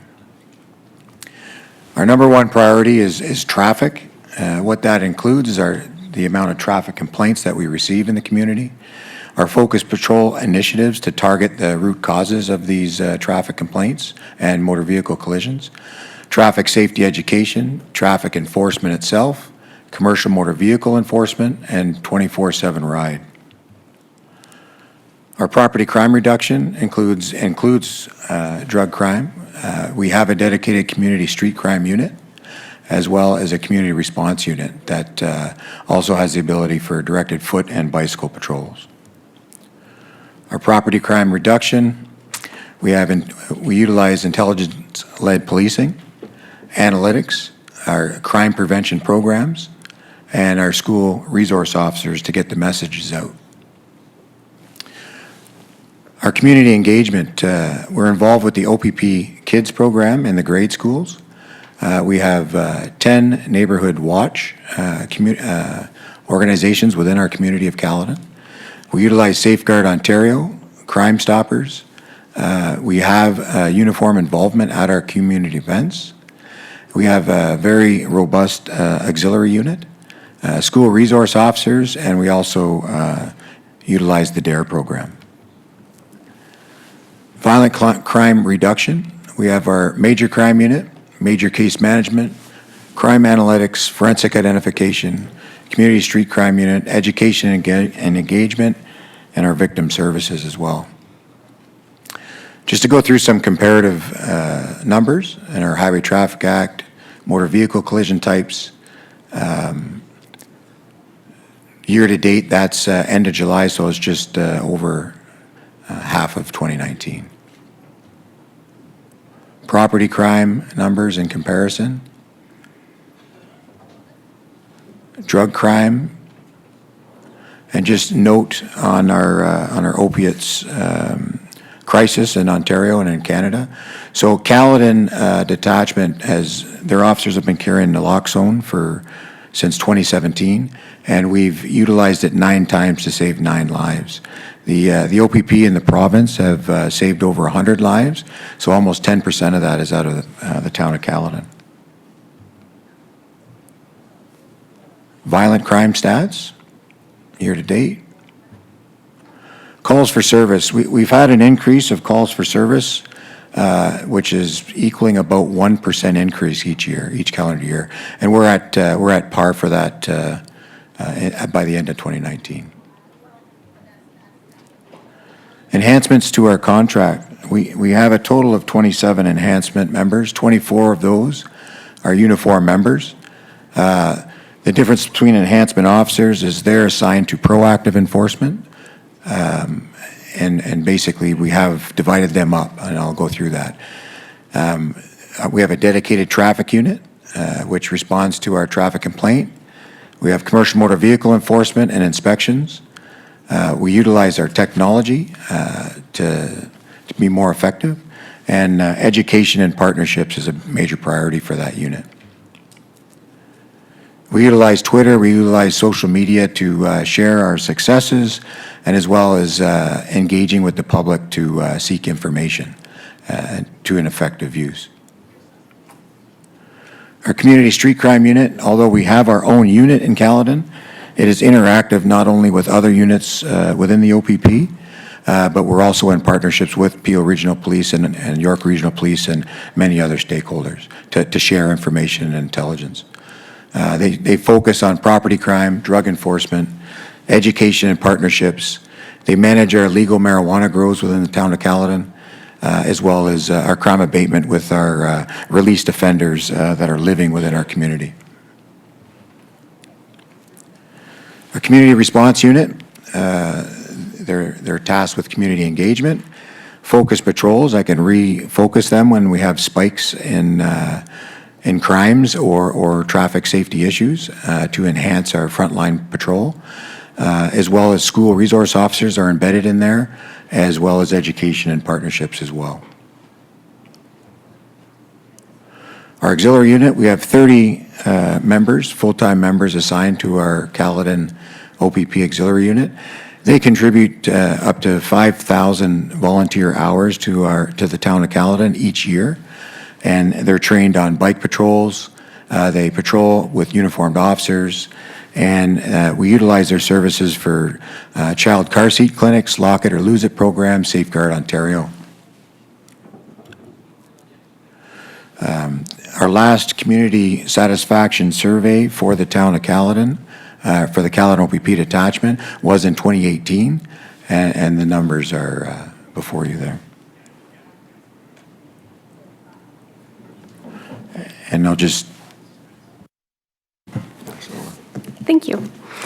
So I would like to start off by reviewing how the budget is presented on the next slide.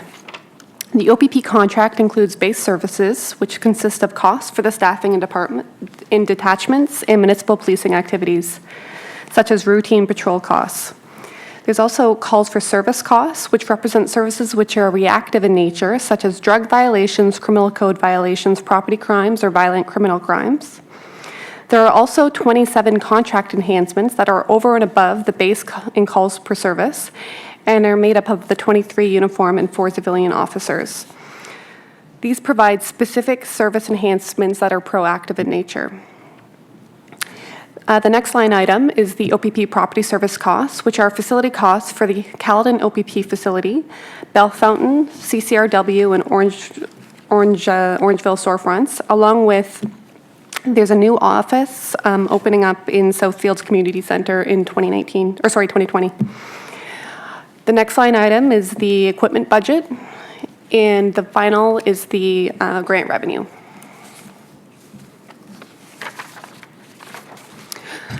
So this slide shows you the 2019 approved budget, the 2020 proposed budget, and the projections for 2021 to 2023. The proposed 2020 OPP contract budget is $12.3 million, which has increased since last year's budget due to such pressures as inflation, negotiated union wage increases, and population growth.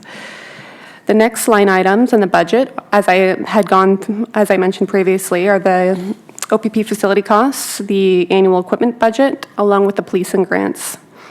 The total overall OPP budget for 2020 is $12.6 million, which is an overall increase of 3.6% from last year. The next line item is the OPP property service costs, which consists of the costs for the 5 facilities, which is approximately $568,000, which includes the phase-in of the operating budget for the new office to be located at the new Southfields Community Center.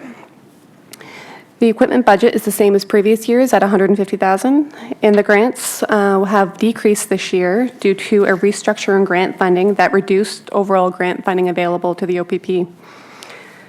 2019 is the last year of the 5-year OPP contract. The proposed 2020 budget and 2021 to 2023 projections does not introduce any significant changes from the existing contract, and staff are not expecting any significant changes in regards to policing expenditures in the new contract based on discussions with the OPP.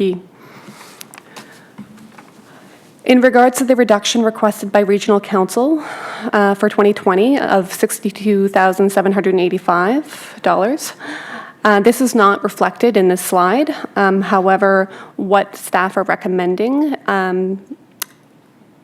is to fund this reduction by using the Caledon Policing Stabilization Reserve, which has funds available for this purpose.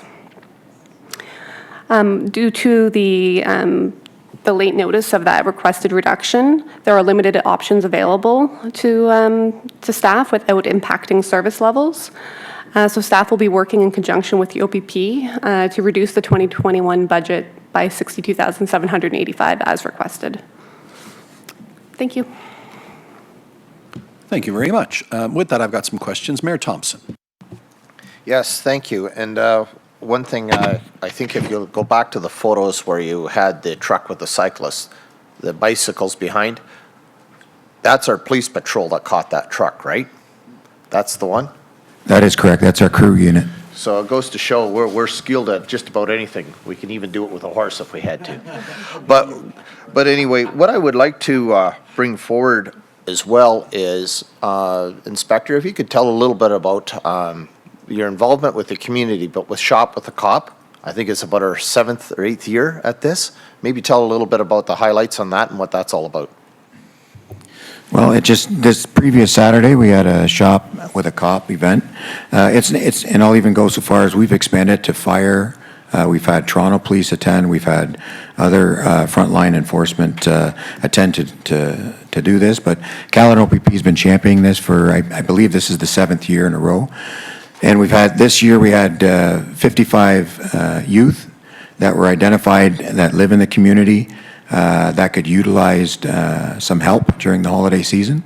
And basically, they were paired up this year at the Bolton Canadian Tire and with an officer or a frontline responder to go shopping with utilizing donations from the community, $200 per child, and go shopping, and they get to prioritize and work with their frontline responder as to what they want to purchase, who they want to purchase it for, and basically just articulate to the officer what they wanted to do with the money. Following that, we went to the Town of Caledon Community Center. Their purchases were wrapped. There was a breakfast. There was Santa Claus made a visit.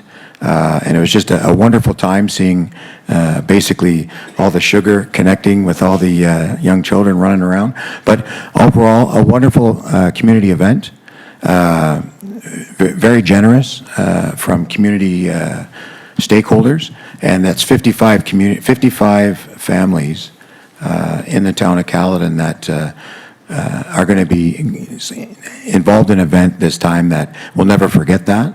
And we'll be able to bring something during the holiday seasons to their loved ones. It was wonderful to be part of. The one question I have, and maybe it is, I'm bringing it forward here, and the reason being is we got to look at new ways to find efficiencies and how we deal with especially speeding in our communities. And it was with photo radar. And I'm asking the Police Services Board to look at this, how that we can cost share with this with the police budgets, because you've heard with the chief of the region of police as well, we're looking at new technologies. Photo radar and community safety zones as well as school zones are essential. And you call it traffic speed enforcement, I think is the new, but we all know it as traffic radar. But I think these are tools that we can have our officers where they can be utilized in better spots. And I know as municipalities we need to invest, but we need to figure out, and I challenge the Police Services Board, if we can find a way on how we can come up with a cost share formula to be able to incorporate it, because it saves on police resources, but it also keeps our community safe as well. So I ask if we can look at how we can quickly implement this, because I think it's a quick way where we can utilize our officers in better places, but also making people slow down our community safety zones and school zones. Well put, Alan. Thank you. Councillor Parrish. Yes, thank you. I'm sorry our chief's gone, Superintendent, because I could have asked him this question. Maybe our Police Services Board people can answer it. I love the idea of your auxiliary and the 5,000 volunteer hours. That must be so good for the community. Can someone on our Police Services Board answer? Do we have an auxiliary? Yes. Absolutely. How, it's a big one? Yeah. Okay, sorry. I was obviously busy preparing other questions. I love the story about taking the kids shopping. That is more important than collecting toys and giving them to the kids. I always find giving things gives me more pleasure than receiving. So that is a fantastic program. Thank you for doing that. I'm also appreciative of the detail in here on your spending. That was a good presentation. You suffered from provincial cuts just like the Peel Regional Police did, yet you're coming in at 3.65%. Is there a quick explanation on how you absorbed those cuts without going up over 5?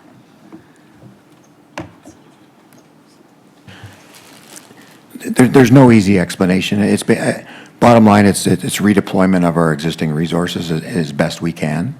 Knock on wood, we haven't had as many significant, serious challenges as south of Mayfield Road in Caledon. But bottom line, holding still is basically redeploying our existing resources. Good, I like that.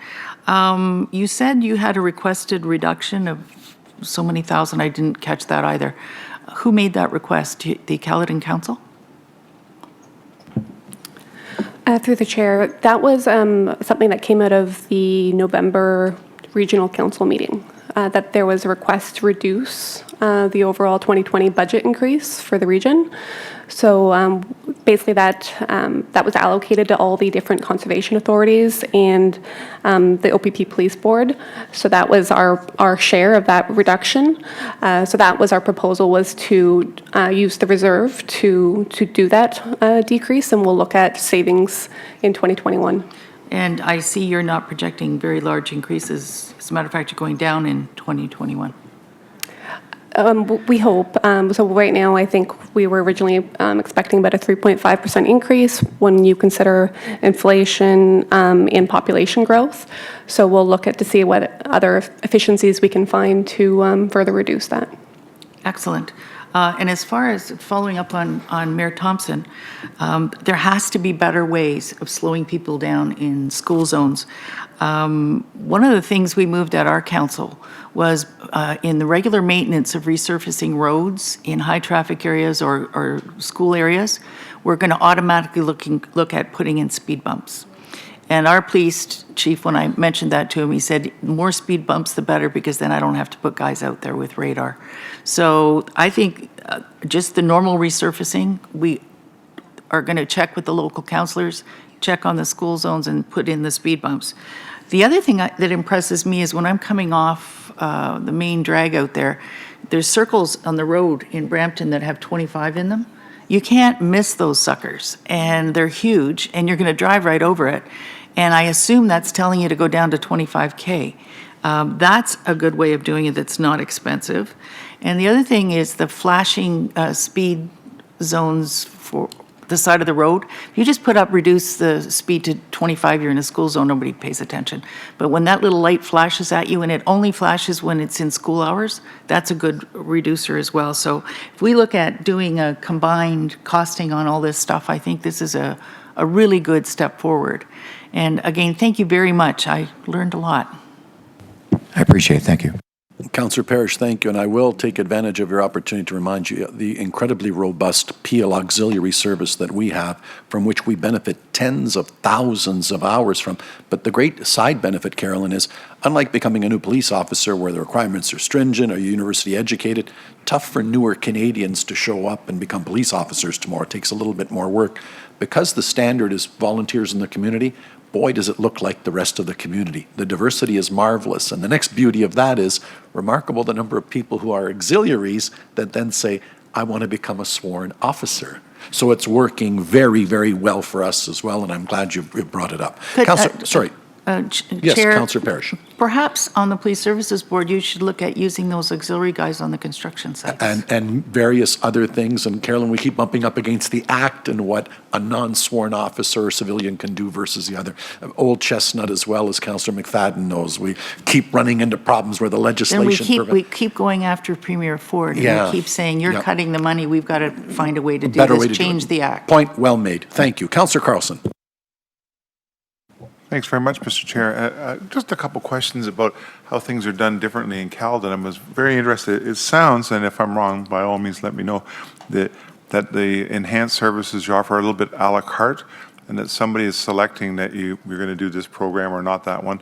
I'm just curious, who does the picking? Like, do you have community input, or how does one find out that, for instance, if I've got it right, that you wanted to invest in program A but not program B? Where do you get that input? Well, as far as our enhancement officers, and I alluded that they are proactive, so they're removed from the frontline platoons, so they're not responding to calls for service. They're dedicated to what the town and in collaboration with the Caledon OPP have decided are the priorities in the community. So the priorities have consistently been traffic enforcement. So in my enhancements, I have a dedicated traffic enforcement team that do nothing but traffic enforcement and education, including commercial motor vehicles, and they do not respond to calls for service. I have a street crime team that is dedicated to property crime and drug enforcement, who do not respond to calls for service. And as well as my community response unit, which is engaged in the community on a day-to-day basis on bicycles, ATVs, foot, including cruisers. They're at events, they're in the community. Whenever I have issues that point to youth in the community, my community response unit members, which have embedded some school resource officers, they already know who the youth are.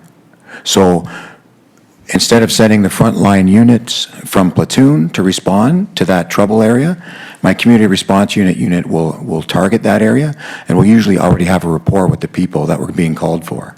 And it makes that response more personal, and we can get a resolution much easier, and it also frees up my platoons to respond to the calls for service.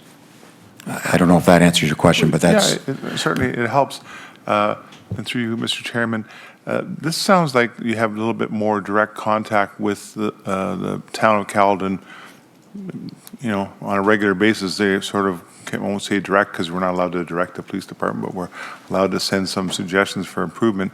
So there's an ongoing dialogue between the town itself and your detachment, I'm assuming, on a day-to-day basis or a month-to-month basis or something?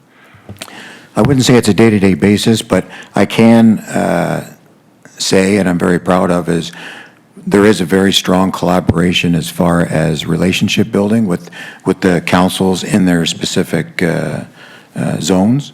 And basically, not only do we get complaints from the residents, but the complaints go to the councilors, and they are very open to share those complaints with us when it's a police-related matter, to see if we can work together to come up with a resolution for whatever the issue is, whether it's traffic enforcement or noise or construction or trucks or whatever it is. I like to work collaboratively with the councilors who's speaking with the residents to come up with a resolution that is basically working smarter instead of harder, Well, if that makes sense. Thanks very much, Mr. Chairman. It's always been difficult to understand our little bit Byzantine relationship with the Police Services Board, which, you bang on the door at your own risk there. And, we have to go through people, and we're always quickly slapped on the fingers that this is not the right way to do it and so forth. I kind of like your style. Like the council can come and say, we had this a little more of this, a little less of that. And that's one of the downsides to how our model works. So Well, you caught my attention with your very succinct description of how you get things done. And I must say I commend you, and I'm assuming that's across the whole OPP service in Ontario, because you look after a lot of municipalities. So that's great. Thanks very much. I learned something today. Thank you. Well said, George, and duly noted. Mayor Brown. Thank you, Chair. There's been talk about the OPP funding model, and in Caledon, is it based on property assessment? Through the chair, that's correct. Just like it is in Mississauga and Brampton with the Peel Police? Yes. So the OPP funding model is used to allocate costs between provincial and municipal policing services across the province. So when the Region of Peel receives the OPP bill, these costs, along with any other costs incurred at the regional level, including capital, would then be allocated based on property assessment. It's interesting that it's done the same way in Mississauga, Brampton, and Caledon. There was a suggestion in the media that Mississauga would like to adopt the Caledon OPP model, but that would be identical to what is the current assessment. But I guess the OPP does use a different model in more remote rural areas? Through the chair, this model is used basically for all the provincial costs, and they have to allocate costs to over 300 municipalities. So that's correct. They're using it for rural municipalities that basically have to provide a base policing service to their residents. Interesting. Just thought the Mississauga councillors would find that interesting. Thank you. Thank you, Mayor Brown. Councillor Sato. Thank you, although it's not quite accurate, Mayor Brown, but it was interesting. But I think we also have a report showing the difference that maybe you could read. Thank you for being here.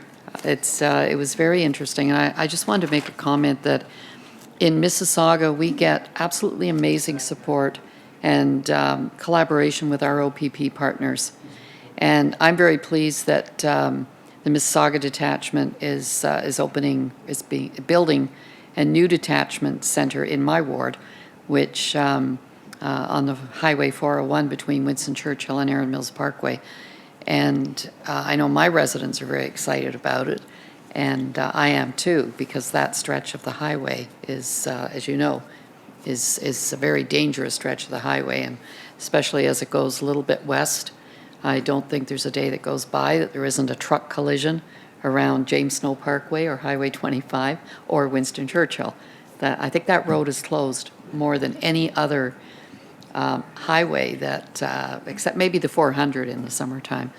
But one of the things that we do get from the OPP, we have an OPP officer sits on our road safety committee and provides us with not just high enforcement and promotional and educational ideas for highway driving, but also because he lives in Mississauga, is really good at providing us with a lot of feedback and a lot of really wonderful ideas on road safety in general. So I've always found that that's a really great service. We've always had the OPP sitting on road safety along with Peel Regional Police. And I know the services that you give in Caledon are greatly appreciated. I also like the take the kids shopping. And I remember one year, I can't remember when it was, but Peel Regional Police did that one year. And I think they only did it once, but I think they probably copied it from you, because you've been doing it for a long time.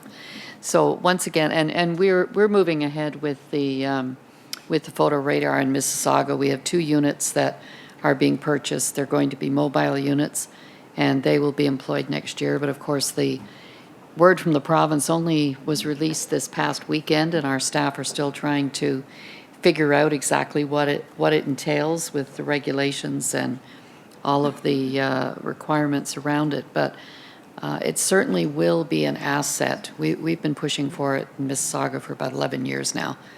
Our report was written in 2009, you'll remember, Nando, and it was turned down by council to install photo radar in the city of Mississauga. And none of the other municipalities wanted to touch it with a 10-foot pole back then.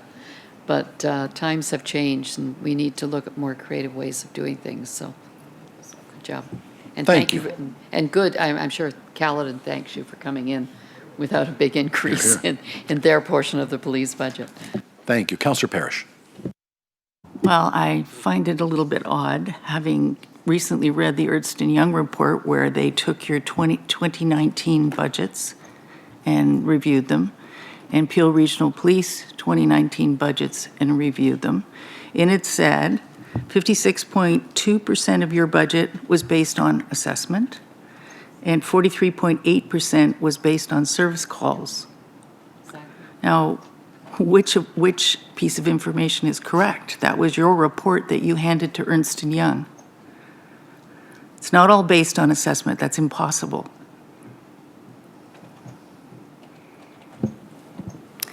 Through the chair, I probably have to look at that E&Y report, but I know that they were looking at it from a particular scope. So I think they took some assumptions from what the OPP model uses.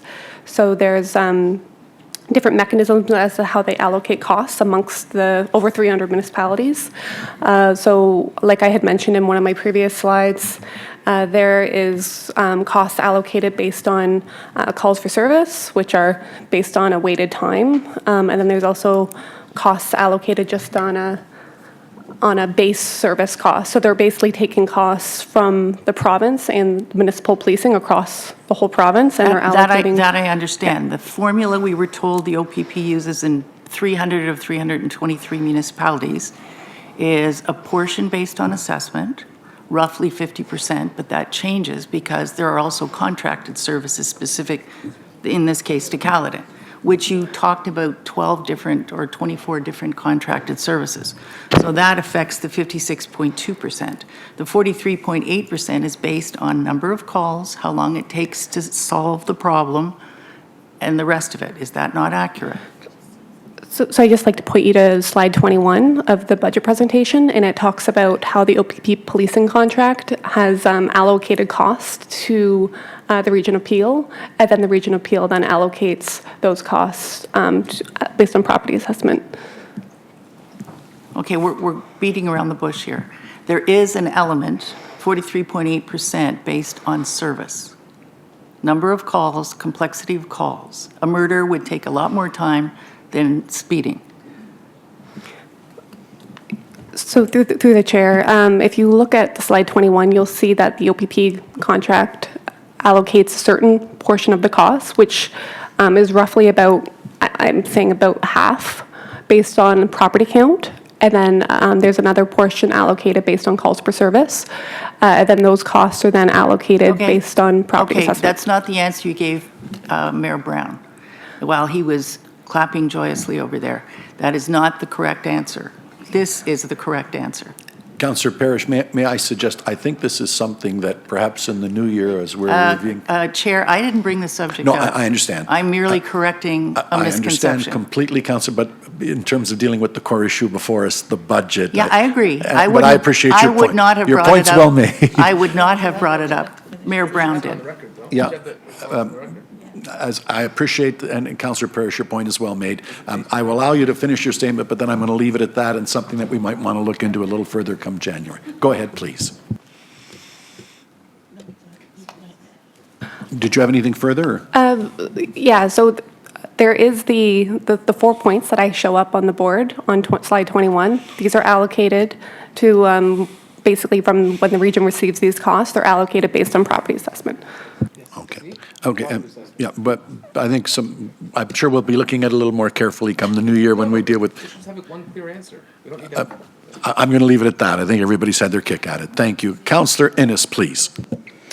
Thank you. And maybe what I would just suggest is that coming back in January, we just get a more in-depth memo, because I think my understanding in my conversations with the OPP is that our contract is somewhat different than a lot of the other 300 contracts in Ontario, in the sense of it's a standalone municipality. It's not a small partnership with other communities, which does use a more call for service volume. So I'm gonna put it back in your hands. I think a more fulsome report would come back. My understanding from the Ernst & Young is that they used an interpretation of the practices of the OPP provincial-wide. not necessarily what is actually done in Caledon. So I look forward to that report coming back. My question more specifically was just touching on my comments that were made when Chief Nish was here and the advocacy platform. And one of the things that he did talk about was the use of officers sitting at a hospital, in particular dealing with mental health issues and concerns. And so I know that we have implemented, I believe it's a few years now, the 24/7 crisis mental health unit, which is one of those specialty units. And I'm just wondering, because I didn't really see it in the budget, where that is, because I know that the call volumes, when we initially started the program, were more than we expected it to be. I've presumed that it's continued to climb as a result of the growing community and the concerns surrounding mental health. So I'm just wondering, you may not have those numbers before you right now, but if we could have those numbers in particular for Peel Region, because as the chair did mention, we are responsible for the front end of services. It's finding the houses, the housing, it's the program and the social services that are required to help those people. So I think that that's something that we can use as our advocacy tool in communicating with the province effectively about mental health. And the cost that it is actually costing our police services, because I would presume that, like in Peel Region, it's growing in Caledon as well. Okay, thank you. Councillor Paleshi.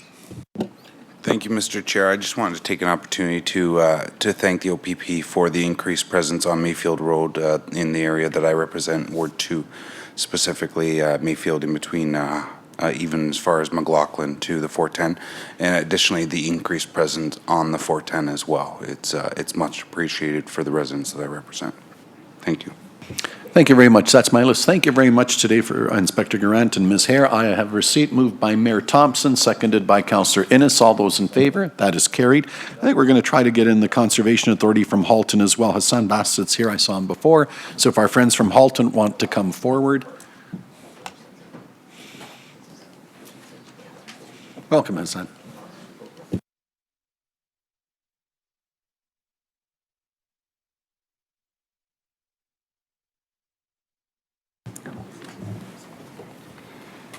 Good morning,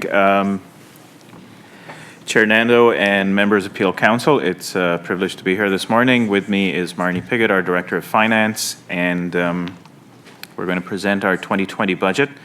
Before I get into the numbers for the budget itself, I actually have 2 slides that are full of other types of numbers. And the intent there is to perhaps, CAs have been in the news quite a bit with regards to, are we focused on our mandatory programs, are we not? And I feel that a little bit of context is probably appreciated by everybody when you look at what we're asking for in terms of budget approvals. So for CH, I'll go across the top first. We have a watershed area of 261,000 acres. We own 10,000 plus acres of land. We have a population of 625,000 and it's growing. We have an annual revenue of 35 million. 135 permanent staff. That line item has stayed pretty much constant over the past 3 or 4 years. We have 934 seasonal staff, many of those being hired right now to help us operate our ski and snowboard center at Glen Eden, which now is the province's 3rd busiest ski operation. To a lot of those seasonal staff, well, to all of those seasonal staff, we're going to pay about $4.6 million in wages. None of those wages are coming out of our tax levy. They're generated by our park activities. On the planning side, we had 180 reviews, 217 permits issued. We delivered all of those services within 94% of the time, within 30 days or 90 days, depending on what the category of the permit was. The provincial standard from a few years ago was for CAs to aim for 85% clearance rate. We have today 40% of the watershed covered with enhanced flood forecasting, and that's really using a lot of smart algorithms and models that are different to what we've used in the past, where you're not just forecasting X millimeters of rain over X amount of time, but you actually have the ability to zoom right into sub-watersheds and creeks and have intelligence at almost the neighborhood and street level. We've also increased coverage across the watershed, where we now have 90% of the entire 1,000 square kilometer watershed covered in smart real-time rain gauges, with all of the data and the analytics being accessible over mobile phones and being shared by our municipal partners in near real time, allowing them to make critical decisions should there be a need as a result of a weather emergency.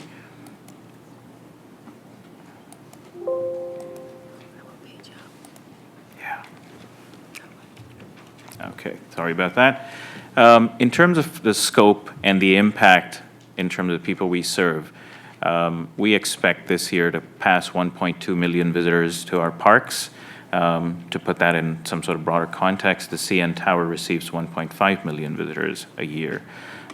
We have 20,000 park members. We did 36,000 snow rentals, 13,000 canoe and kayak rentals, 6,500 people on a weekend just this fall at our Hops and Harvest Festival, 4,000 participants in our challenge course. We have 116 kilometers of trails.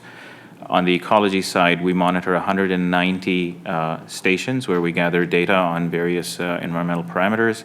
That data is collected and then shared with our municipal partners. We've removed this past year 5,700 ash trees as a result of invasive species, the EAB, and we've also planted over 82,000 and restored several hundred meters of creek. Our stewardship program, which works primarily with rural landowners, continues to be very successful and engaging and draws a lot of landowners and homeowners in. That dollar amount that you see is a testament not just to our CA, but all CAs in our ability to act as secretariats, where we can leverage various forms of funding and from various levels of government to invest in local communities. So for every dollar that CH puts into a restoration or a stewardship project, we generate an additional $27.11, not in terms of services, but hard cash. A lot of these projects are actually completed on public lands in our watershed. A lot of these are done on municipal-owned lands as well. In addition to park visitation and all of the active and passive recreation, we're also a hub for school children. And this past year, we had close to 64,000 school children visit our education centers and various participants in the festivals. And we've seen great growing demand there. And just in terms of the lighthearted side of things, we also have 2 donkeys, 3 rabbits, or more than 3 by now, 3 goats, 4 sheep, horses, several birds of prey, and various chickens that we couldn't be bothered to count. And we consider the value of everything you see here to be part of our mandatory programs. And I'll tell you in a few minutes why that is a good investment. We, of course, have our strategic plan, which has been guiding the change at CH over the past 2 or 3 years. We have an accompanying annual report, which lists very clear, quantifiable, numeric KPIs for everything that we do, with nice, colorful trends that show whether we're doing well or not, or staying the course, and that's issued every year at our AGM in April. We also, like all of the other CAs, issue a watershed report card that looks at various environmental parameters, and that's done every 5 years to give us the ability to capture relevant trends. Moving on to 2020, some of the pressures that are driving our budget: population growth, aging infrastructure, changing technology, and the need to adapt, financial sustainability with lots of external risk factors related to our funding at the provincial level, our focus on service delivery, and looking at our own operations in terms of carbon footprint. So getting to the 2020 budget, we have an overall increase this year of 1.5%. That's inclusive of our capital and operating and state of good repair levy for our asset management. We've done 2 phases of our asset management and plan, and we'll be completing it this coming year. The 1.5 is also inclusive of the provincial downloading onto CAs, which was announced this March to one of our core programs, flood hazards, and the amount of reduction from the provincial funding was 1.5%. So if you took that out, you would essentially be seeing a 0 increase budget from Conservation Halton this year. a high-level breakdown of our budget between capital and operating. I know you have these slides, so I'll skip over. This is the column that shows what our total budget is between operating capital and, as I mentioned earlier, our state of good repair. That's our reserve for ensuring that we have money set aside for all our dams and channels and other buildings and assets. And the column next over shows the proportion of that in dollars that is municipally apportioned, and then how it compares to the 2019 funding. So you see the bottom right-hand corner, 1.5%. In terms of what this means for Peel Region, when you look at the apportionment that we received from the province this year, our budget increase, total budget increase to Peel Region is 0.2%, or about $1,000 over last year. And as I mentioned, this is inclusive of the provincial cuts. I think this probably tells a good story. When you look at our sources of funding, total sources of revenue, a huge proportion, close to 60%, is still self-generated. More importantly, every single dollar that is spent on parks is self-generated. There's an absolute wall between municipal funding going to our parks. You can look at the provincial portion, which is 3%. Once you take out program funding for source water protection and a few other programs, the base funding is $145,000, which probably wouldn't make this figure in future years. So we do have a concern about dwindling provincial contributions. In terms of our 2020 priorities, with your approval for our budget, what we will focus on is floodplain mapping, capital infrastructure improvements, digital transformation at the Conservation Authority, not just in terms of using IoT and other technologies that give us the capability to analyze the data we collect, but also just modernizing our operations and less reliance on paper, more streamlining, more visibility for customers on how they access our services and where their files are and how they interact with us in terms of e-commerce and point-of-sale systems. And then financial sustainability and, of course, service delivery across the board. We are happy to participate in any capacity we're asked to, either proactively or reactively by our municipal partners. In this case, we have a small portion of the city of Mississauga, and that's where I think most of our time is spent collaborating. And with that, I'd like to thank you for your support and happy to answer any questions if you have.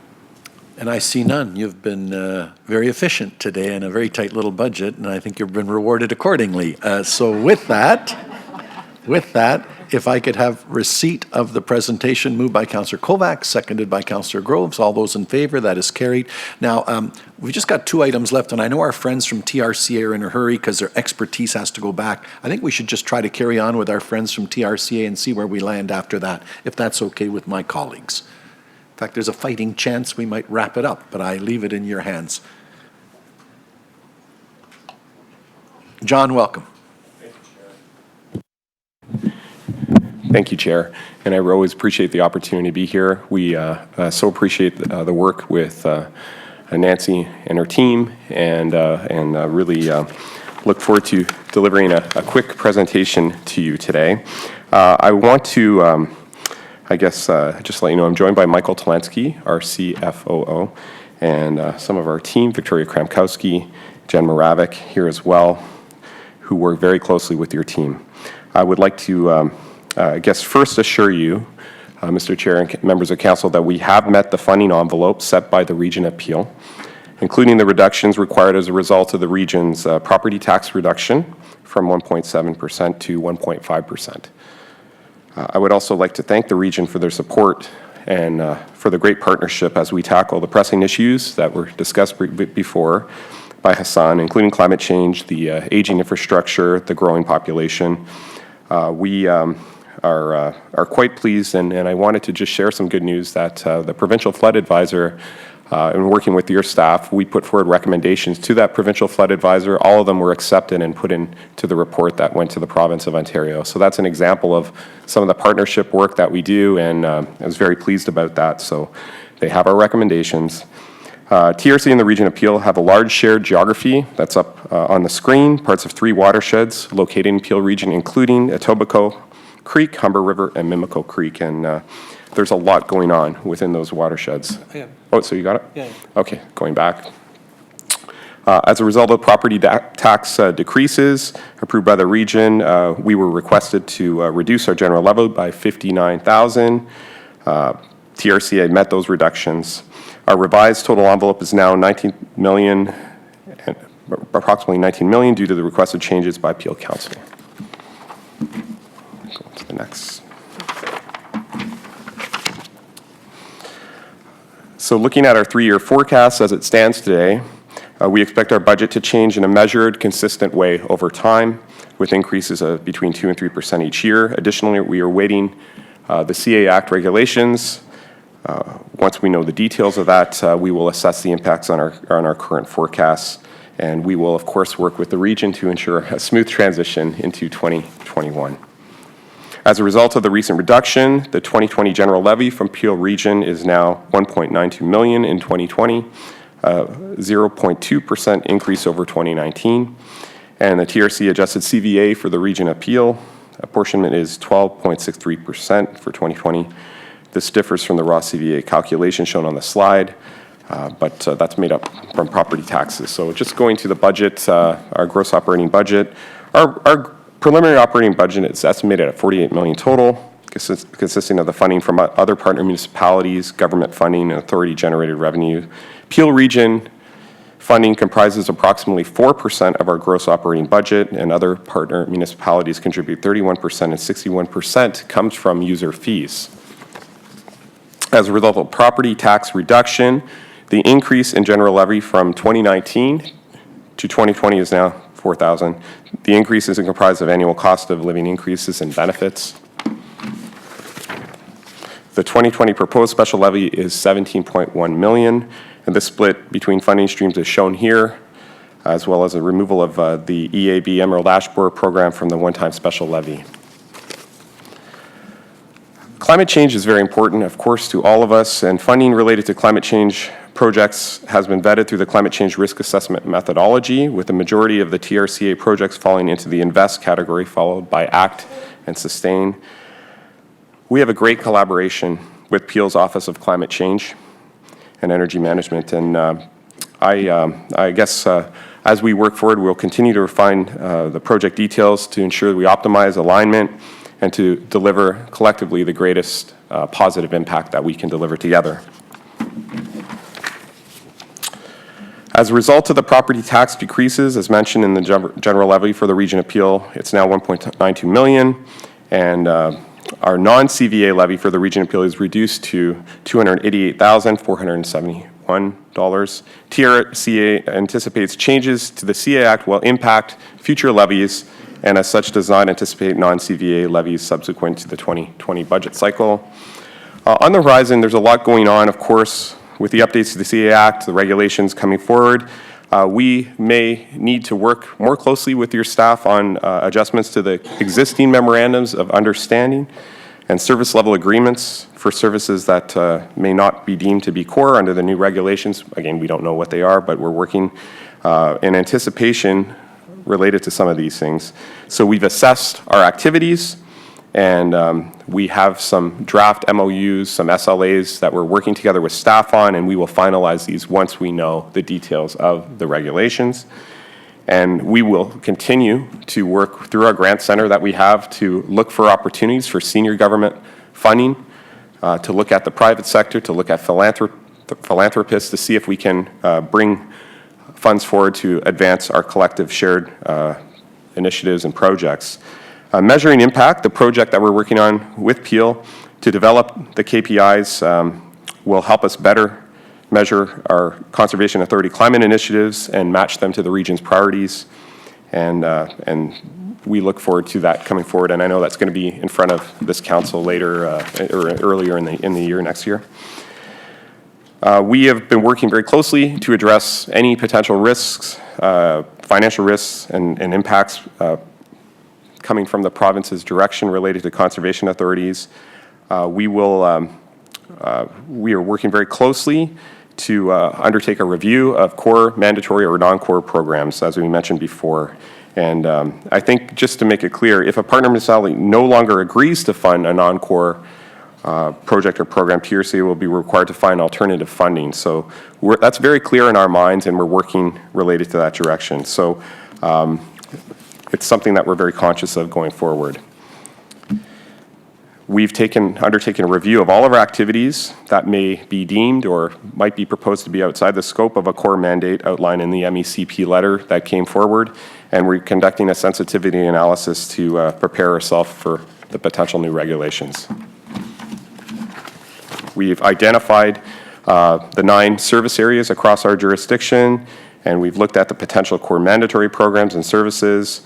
And I think the key thing is that there are some activities highlighted in blue here that are very important to the region of Peel, very important to our other partner municipalities as well. Partners in Project Green, Sustainable Neighborhood Action Program, the Ontario Climate Consortium. These are programs that we might be viewed as complementary or non-core services that we provide, and so we're really focused on making sure we have that strong support from our stakeholders and from the region, of course, going forward on these programs, because that's going to be a focus and could be an issue that we have to work collectively on through updated agreements once the regulations come forward.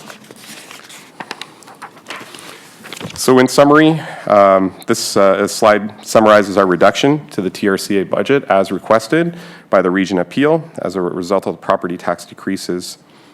And I'd just like to wrap up by saying we are so thankful for the partnership we have together. We work very closely with so many of you directly.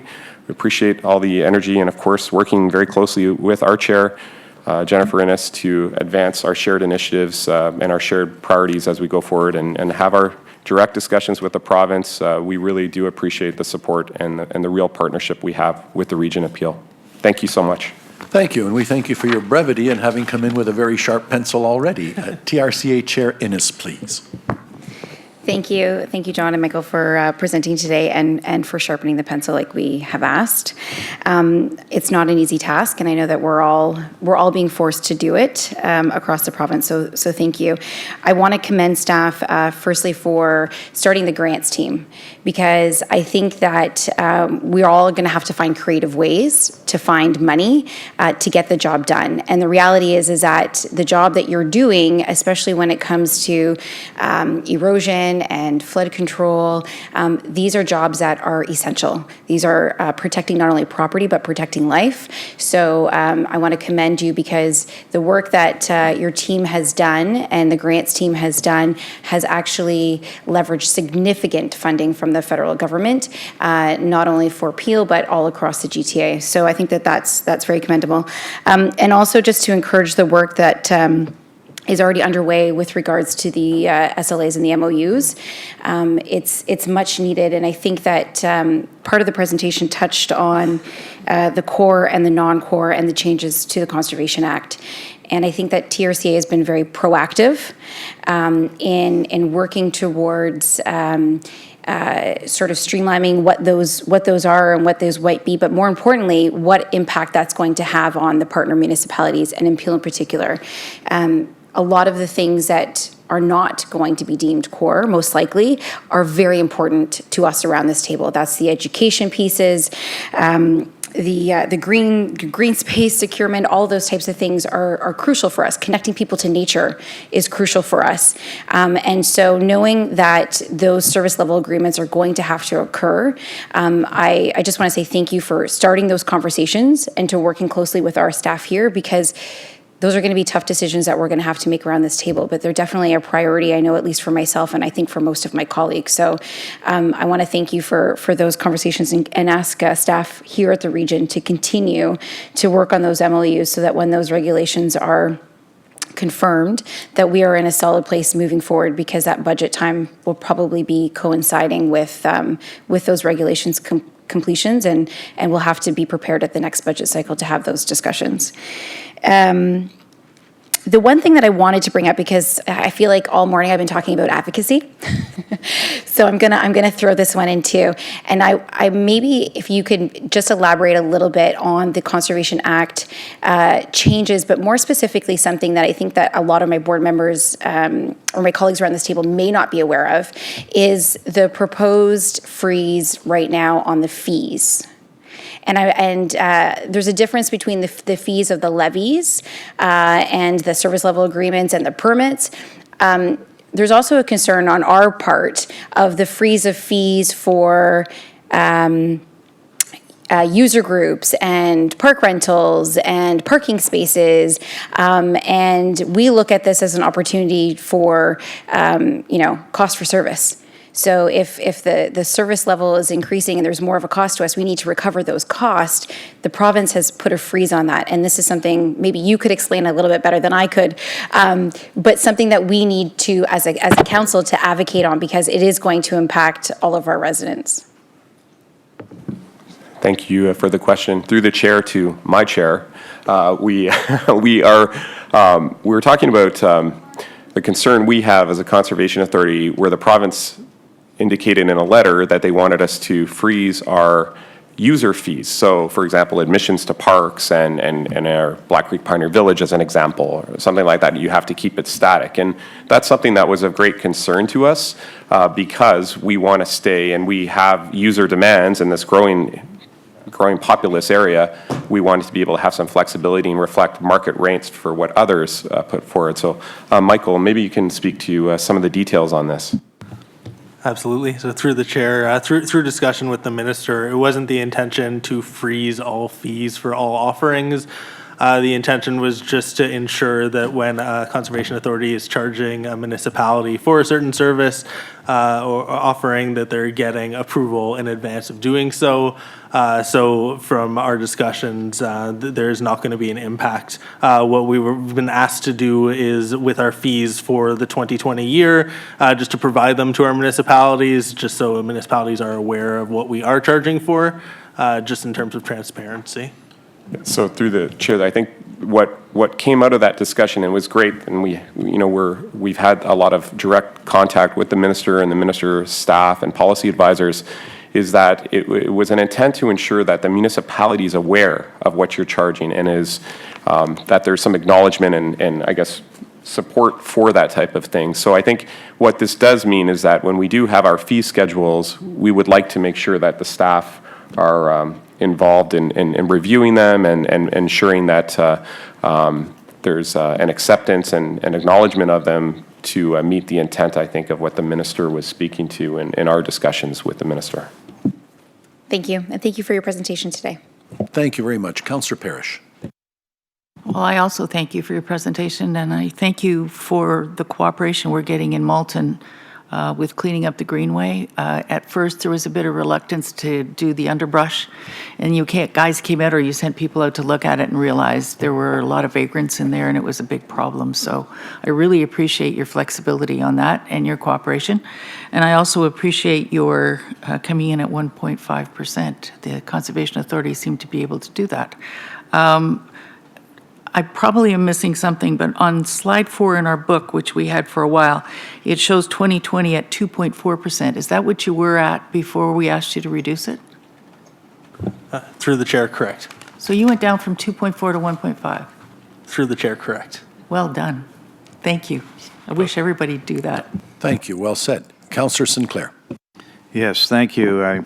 Through you, Mr. Chairman, to the delegation, I'm impressed by your emphasis on an overall review of your activities and looking for best practices. And I guess over the years I've become really concerned with the duplication between conservation authorities and municipalities, and land ownership and management,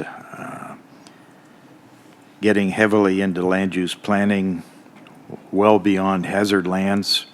Certainly the Geronaric regulation started mapping areas way beyond hazard lands, and that really slows up the ability for certainly rural landowners to get quick decisions on managing their lands.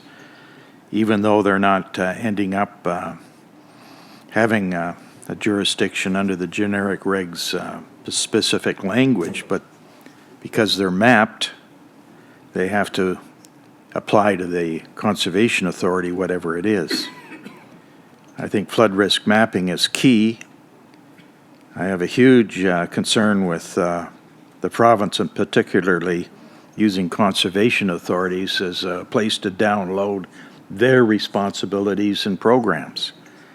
And this comes into fishery, where under the Constitution, the fish are a provincial jurisdiction as a natural resource, while the federal government controls the habitat for the fish. And I don't think the federal government or the province are helping out properly on the funding. It may well be. The conservation authorities should be the ones on the ground managing it, but not for free, not dumped onto the property tax base. You know, and I guess I notice conservation authorities getting into building their own nurseries, and I just don't know why. The key thing here is reforestation, and that may mean reforestation within existing forests. As we lose ash trees, we've lost the butternut trees, we've lost white elms, so maybe we should be going back in and planting other trees within existing forests to give them more viability and diversity.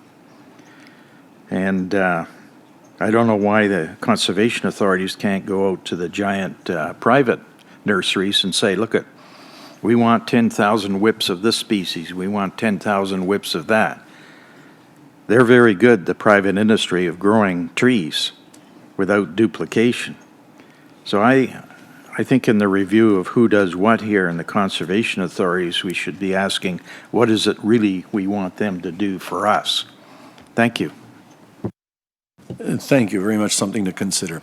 Okay, with that, that is my list. Councillor Chair, rather. Innes, you're happy to move the presentation and receipt, seconded by Councillor Pelletier. All those in favor, that is carried. Given that they've all taken 7 or 8 minutes, I'm down to my last delegation. Maybe we can quickly have the CVC come up and see if we can knock that one off as well. Yeah. Yes, thank you. If someone agreed, if we could get everybody back in the room. Because the next question I'll be asking in an overly ambitious tone is, the budget presentation is done after this.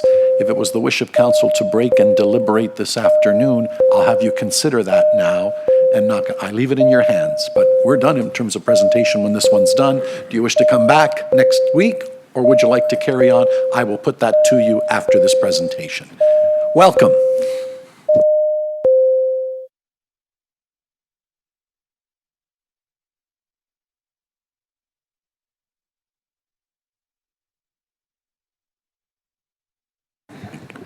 That would be unparliamentary.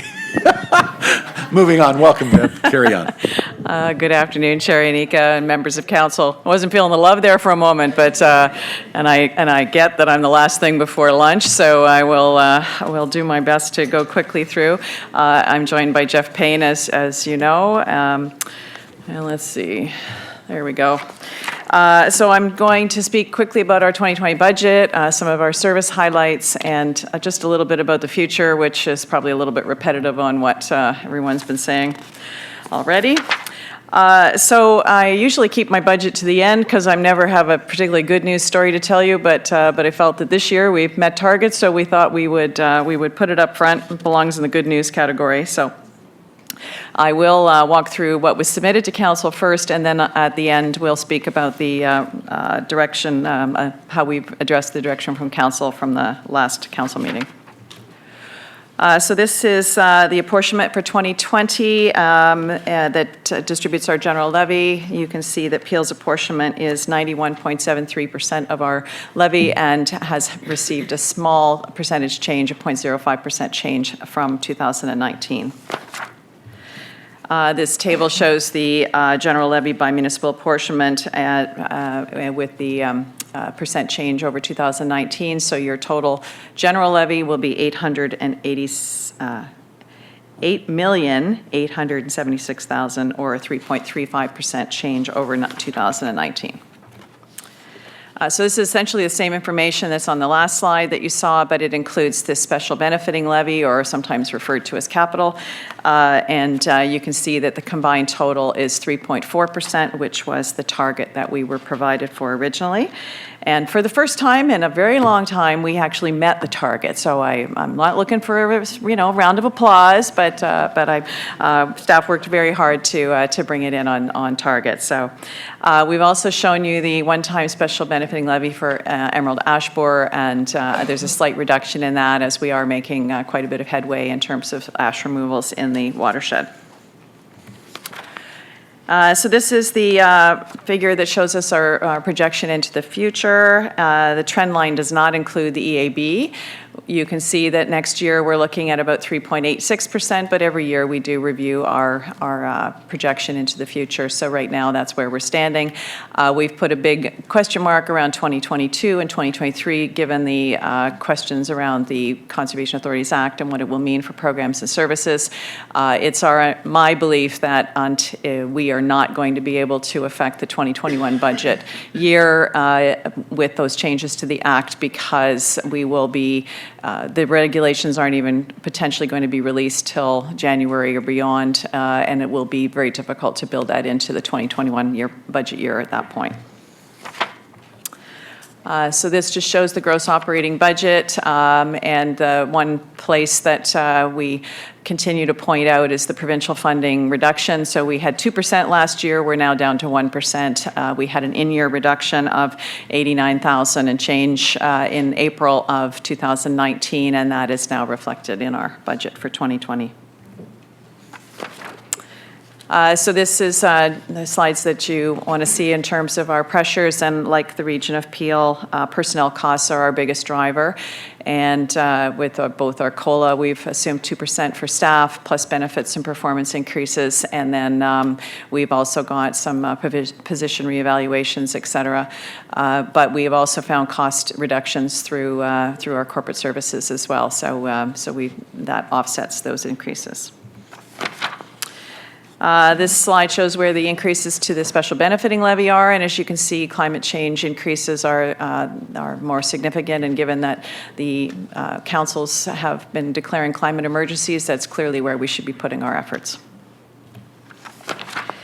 As you know, we developed with TRCA the methodology to assess and prioritize the Peel Climate Change Special Levy projects, and every year we put our projects through a review to ensure that they continue to meet the intent of the climate risk activities. So this is how the projects fall out and the relative amounts that are associated with each one. This slide shows the importance that we place on generating our own fees, and so we are self-generated fees, which come from our conservation area entrance fees, our planning and regulation fees, education, and our nursery fees generate $3.4 million towards the budget, and that offsets the cost to the municipalities. We also look for alternate sources through grants, donations, partnerships, service agreements, transfer payments for source water, for WECI, which is Water and Erosion Control Infrastructure, as well as we've taken advantage of the National Disaster Mitigation Program and the Clean Water and Wastewater Fund, as well as FCM funding. So all of those together contribute about $6 million to the bottom line and are very valuable to getting a lot of work done. So this is the slide that we recently received your resolution asking for a proposed reduction to our budget of $77,804. So we will remove that amount from our special levy for Peel. We felt that it was too late to go back to our other funders and start to reapportion the general levy, so we just took it out of a capital account for things that we would do for building, and at this point it was we can do it in year. So that's the adjustment. We've come down to an overall increase of $734,000 year over year, and our 3.07% increase. So I just wanted to go through quickly, and I'll whip through them, but just we have been doing a public facing communications campaign to tell residents and funders and other stakeholders what we do and why it matters. Some of you may have noticed that we've amped up our social media presence, and I'm seeing a few nods going yes. So you can follow us on Twitter, but we thought we'd just share some of our Twitter highlights with you as we go through, and to just kind of give you a sense of what we've been doing and what we will continue to do. This one isn't one of the Twitter ones, but we did recently have a meeting with the ministry staff around the CA Act, and they, after they did the act, then they asked us what we did, so what we do. So we went down and we showed them a few of the things that we do. So we prepared this for them, but it's a good reminder that we have 1,000 square kilometer watershed, that we have 10 conservation areas. 6 of the 10 are in Peel, and 2 of which are revenue producing today. We have an amazing volunteer base, and without them, we would probably need 9 more full-time equivalent staff to make those things happen. We own 2,850 hectares of land, and that means we have to monitor it and maintain it and manage it. And one of our prideful things for the credit is that we have the most diverse cold water fishery in eastern North America, and that means that you can fish for salmon in the lower credit and in Mississauga and then go back to work at lunch. So I think it's a very important thing. So we continue with our planning and development services staff, and they've received about 400 planning applications and 395 permit applications in 2018, and we're on track to receive sort of the same amount this year. One of the important things here is that the planning staff make sure that people or have early access to understanding where their property lies within the floodplain or other natural hazards. The staff have all been through this past year customer service training to ensure that they are continuing to provide the best service and to ensure that the stakeholders are moving their applications along at the speed of light as we can and to meet the requirements of the new acts. We've been doing our floodplain mapping. We have 68 flood mapping sheets that are basically ready to go in the highly vulnerable watercourses of Brampton and Mississauga. A lot of that work has been done with funding from Peel as well as matching funding from the National Disaster Mitigation Program. It's taken us a long time, and we were going to come out publicly with a number of these maps over the last year and a half, but there have been a lot of elections getting in the way of putting out these. These aren't necessarily good news stories for some people, so we decided to keep them a little bit on the back burner. So they should be coming out shortly for public consultation, not consultation, but public information about these. We've also, through the National Disaster Mitigation Program, been updating our flood risk mapping, and that mapping improves regulation adjacent to the floodplain so that we can know exactly the depth of flooding and whether we can mitigate that.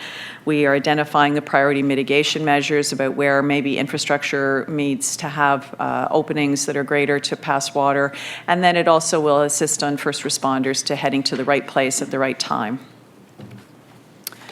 We had a lot of flooding, or ice jamming rather, last year. We had 3 jams for 6 weeks, one in Caledon at Ferndale, Glen Williams in Georgetown, and Meadowvale. And this picture here is looking out from our head office as the water was flowing through Meadowvale Park and backing up.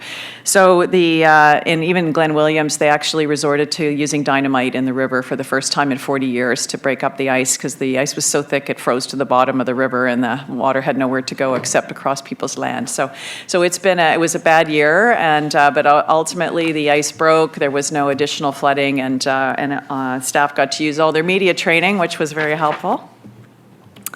We spent a lot of time doing our LID infrastructure assessments and inspections, and we work closely with Peel on a number of their projects where the road retrofits have incorporated LID measures, so that helps you fulfill your compliance requirements with the ministry.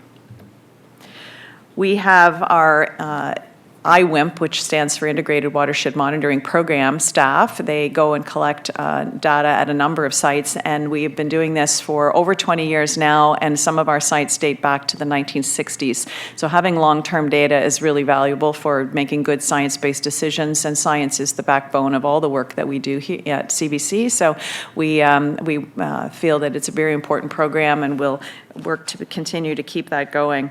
That data is used for development, to inform restoration, to support drinking water system design, to protect species, and it creates some of our numerical models that allow us to project into the future. We do plant and restore a number of sites. So we tallied up the numbers from over the past 10 years, and we planted over 900,000 trees and shrubs. And those trees retain nearly 406 million liters of runoff and have captured almost 17,000 cubic metric tons of carbon dioxide. And that's equivalent to 3,600 cars. So a significant amount. And those trees, as you can see, are pretty small. So as they go through their life, there will be even more important as we fight climate change.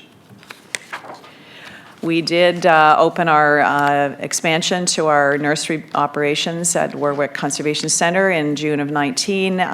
With the expanded work on invasive species, on EAB, we've had to expand our office space and our staff to do that. There's also a nice public space there now, so in the event that anybody wants a retreat somewhere, it's a nice place to get away and not be bothered by everyday work at the office. So, but beware if you get there potting season, we might put you to work. So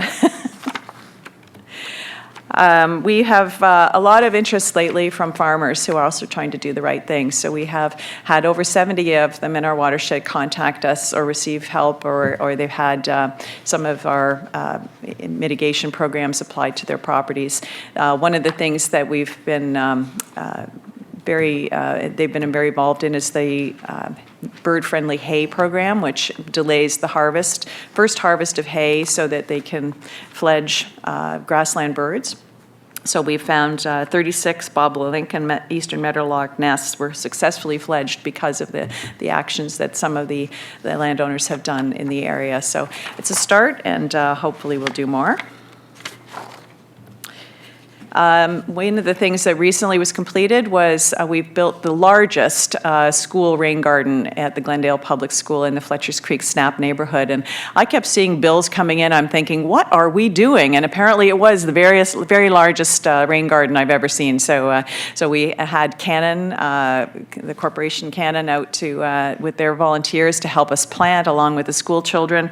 And we planted 2,000 plants in one afternoon to ensure that the rain garden continues to slow down, soak up, and filter all the water that's running off the site. We've also got additional flood storage volume in that area for protecting Fletchers Creek as well. We've done workshops with the neighbors on, and this was landscaping for birds that we did in the Fletchers Creek neighborhood. And I must say, the whole Snap neighborhood is starting to take off, and it's been really valuable to see the neighbors joining in and looking to find ways that they can mitigate climate change and do better environmental things on their own properties. We've been working very closely with the City of Mississauga on with our Greening Corporate Grounds program to encourage businesses to take advantage of changing their properties to get credits on the stormwater charges. So we've had over 12 businesses take us up on that activity since we started. So that will help them to save money in the long run. We do have a foundation, and in 2019, we raised $1.5 million alone, and some of that comes from some of our corporate partners, including the 407 and UPS and Canon, and we also had Osprey Valley as well support us. So without those partners, we would find our difficulty in trying to meet all of our interesting things we're trying to do, including land securement in the watershed. We've also partnered on public health and wellness programs with the public health agencies, and have been providing access to our open spaces for seniors and health people with health challenges to come out and recognize that being part of the outside is also about part of being healthy.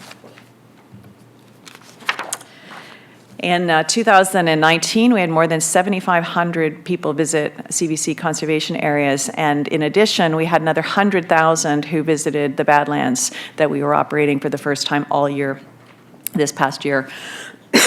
That's a pretty significant number, and you'll be glad to know 30,000 cars used the parking lot that you built.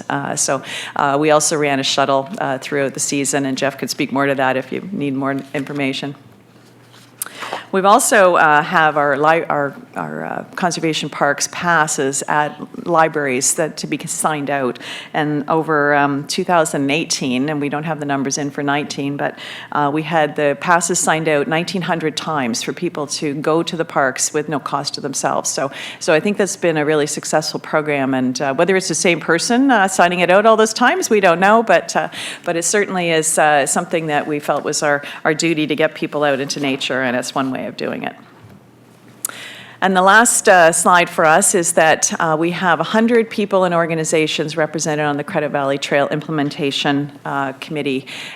We are trying to build a trail, as you know, from Port Credit to Orangeville, and we have some of that in place already, but we now have the brand for it, which you see unveiled there. And we are hopefully, before the end of 2019, going to close the deal on our first piece of property that is being secured for the trail specifically. And before Councillor Paleski says it, we're also working very closely with Brampton on a trailhead at this old former Siemens property as well for the trail. So a lot of action is happening on this, and we really want to thank both the region as well as all your local municipal staff for working so hard with us to see this happen. Everybody is really engaged in it and very inspired by the opportunity to create this trail. So with our future, I usually spend a few slides telling you what you're not paying for and what we need to pay more for, but we're not going to do that this time. I know you know what we do and how how you value it in your communities. We all have a lot of uncertainty around us, and I wish I could tell you more about what the province has in store for us, but we don't know. And they do know that they're planning to consult with stakeholders in January, but we don't know what that is even going to look like at this point. So until the content of the regulations are drafted, we choose not to affect our programs. We choose to carry on as business as usual. Our staff are, as you can imagine, uncertain about their futures as well, so giving them that security, I think, is helpful. So we know you're also facing challenges. I know when I was here in June, the former CAO said, there is no more money, so don't go asking for any more. And so we're not doing that, but we do need your support in telling the province what's important to you and having our back in what we're going to have as challenges going forward. So for now, this is what we're doing, and we'll be happy to take any questions. We do appreciate all your support, and we've had a great year with you all, and we look forward to 2020. Deb, thank you very much. CVC Chair Ras, please. Thank you very much, Mr. Chair. Thank you, Deb and Jeff, for coming today. I think, the message today is it's business as usual until it's not business as usual. But there is still a lot of work that we need to do, and I do want to commend staff on getting it down to a level that has been set by the folks here at Peel Council. Everybody's trying to do their part, and, well, mostly everybody. And there are things that we're not going to be able to do with those funding reductions. But I guess the key thing is, and it's been throughout all of these presentations, is that I don't think there's one area where the province hasn't made changes to that are directing the bottom line that we need to pass directly on to our property taxpayers. So when it comes to advocacy, Chair Ennis, you and I will be going down, we've gone down to Queen's Park a few times, but Minister Yurek is going to be speaking at the Conservation Ontario the board meeting on Monday, so I think he's going to be getting more than a few earfuls there. But the thing is, we're putting things in place as we go through this process of improving our systems, improving our practices, becoming more customer-centric. And I know that there are ongoing challenges, as Councillor Sinclair had mentioned, in some of our more rural areas. We need to do a better job of reaching out and dealing with our landowners there. So working on it. It is work in progress. One of the things we did at Mississauga Council yesterday was pass our climate change action plan. And I know how much CVC has been part of developing that plan. And you're going to be a key partner, whether we have to, these are core or non-core programs going forward as part of that, those tactical elements is in our plan with respect to flood mitigation, resiliency, tree planting, all of those things that you're already a good partner for. Interesting, when we talk about user fees, I saw the TRCA user fee pie was much, much larger. I guess they have an ability, their parks are a lot more defined that allows the entry fees to be better, I guess everybody's funneled through a gate fee. And there's quite a few of our conservation areas that are within our neighborhoods and open to the public, so we don't have as many user fee opportunities. So that is something that, it's not concerning, but I think we're limited in what we can collect for user fees. But it is a key part of our budgets. So one of the other things I do want to commend CVC on, I recently saw that City of Brampton and CVC are partnering for looking at how they can incorporate a community education center that would certainly benefit the watershed. Environmental Education Center. Yes, Councillor Pelleshi, God love him, has been championing that and talking about that for years. So but you know what? That's also probably not going to be a core program or mandatory program going forward. So how do you continue to introduce the environmental education piece in our programming? So I actually don't have any questions. It's just a really long rant and statement. But thank you for coming today, and I fully support it. And thank you for coming within and lowering the budget as requested. Thank you. Councillor Parish. Yes, thank you also for lowering your budget. It's not always easy. I'm not a big fan of user fees in our parks. I think that the more kids you can get into the parks, they're not having enough exercise with phys ed or not having mandatory science classes in the schools. So it's really important that we make nature available to them, and much of what you do is so good.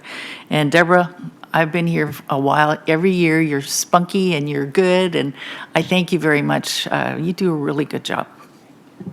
She sure does. With that, receipt has been moved by Chair Ras, seconded by Councillor Pelleshi. All those in favor? That is carried. Thank you very much, Deb. Well done. Okay, Madam Clerk, that brings me down. Those are all my deputations. I have a couple of reports that we have to deal with. I'm assuming they're here for receipt? Those are the budget reports. Oh, okay. So it'll either be deferred to next week. So, and we have a council meeting next week in any event. I wanted to make that clear. The deliberations to be dealt with, I'm assuming from the nods that following council next week, and we'll be dealing with the budget and the deliberation process then? Okay, given that we've got a scheduled meeting in any event. So, Madam Clerk, are those to be referred to, or how would you like me to proceed? We're not dealing with them, they need to be deferred, and we just need a raise of hand. Okay, so we're deferring those till our deliberations next week. So that has been formally moved by Councillor Pelleshi, seconded by Councillor Ras. All those in favor of doing that with 6.1 and 6.2? That is carried. Communications, we have none. Other business, we have Councillor Innes on other business. Budget related, of course. Well, it is budget because it affects Mrs. Can I just make one? I'll let the clerk tell me if it's appropriate. What is the nature of the inquiry, This please? is, it's not necessarily inquiry. I just want to say thank you to the city of Mississauga. I have a resident in my ward, a young gentleman who's 13 years of age and has been diagnosed with an operable brain tumor. Very involved in the hockey community, and I want to say thank you to the city of Mississauga and the Mississauga Steelheads because they are donating the funds from an entire game to go towards Reese Bear and his family. And I just wanted to say thank you. I know it's not the appropriate time, but I just wanted to say thank you. Nice of you to do so. Thank you, and well done to Mississauga. With that, if there's no other business, I go on to notices of motion related to the budget. Seeing none, I have several notices of motion on the bylaw, on the budget. Councillor Parish, go ahead. I haven't thought this through carefully, but I would like to ask the Peel Regional Police budget. I'd like them to take another look at it before we meet again, just a voluntary look, because everybody else has done so well in following our instruction. I think they could probably trim a little bit off. So I don't know if that's, I will be bringing the motion next week and it'll be more formally written. I've asked Patrick what we can and can't do, and he's given me a very clear directive. Any reason given beyond a global assertion that the board submission is too large, generates too excessive a tax increase or is unaffordable would breach the Police Services Act. So I'm going to be very careful. I'll be consulting with Patrick. But as a notice, I will be asking for that budget to be reduced. Thank you, Councillor Parish. Madam Clerk? That motion actually relates to something that happened today. You don't need to bring it as a motion, a notice for next week. So if that's the motion to request that they come back with a sharper pencil, for lack of a, well, we can word it up. Well, I like to play fair. Yeah. And if I've spoken to it now, it can be passed on to the Police Services Board and to the chief so that they can get their heads around it. I don't like catching people off guard. Yeah. and Well, this would- some people I like catching off guard, but But this could serve as the notice. Okay. For next week, as opposed to bringing it next week as a notice for the the following week. 19th, as opposed to. Got it, and I yeah. will take your direction as well. Okay. Thank you. Wisely done all around. Okay, with that, if there are no other notices of motion, Madam Clerk, I have the bylaws. Do you have a motion for me? They'll be deferred accordingly with budget. We have no in-camera matters. All I need is a bylaw to confirm the proceedings, or are we holding off on that? We will take a formal bylaw to confirm these proceedings, which has been moved by Councillor Vincente, seconded by Councillor Starr, that the bylaw 72, 2019, to confirm the proceedings of Regional Council at its budget meeting held on December 5, 2019, to deliberate the 2020 budget and to authorize the execution of documents in accordance with the Region Appeal bylaws relating thereto, be given the required number of readings, taken as read, signed by the Regional Chair and the Regional Clerk, and the corporate seal be affixed thereto. You've heard the motion. All those in favor, show of hands.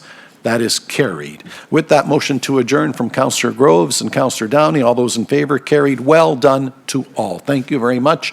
We will see you next week.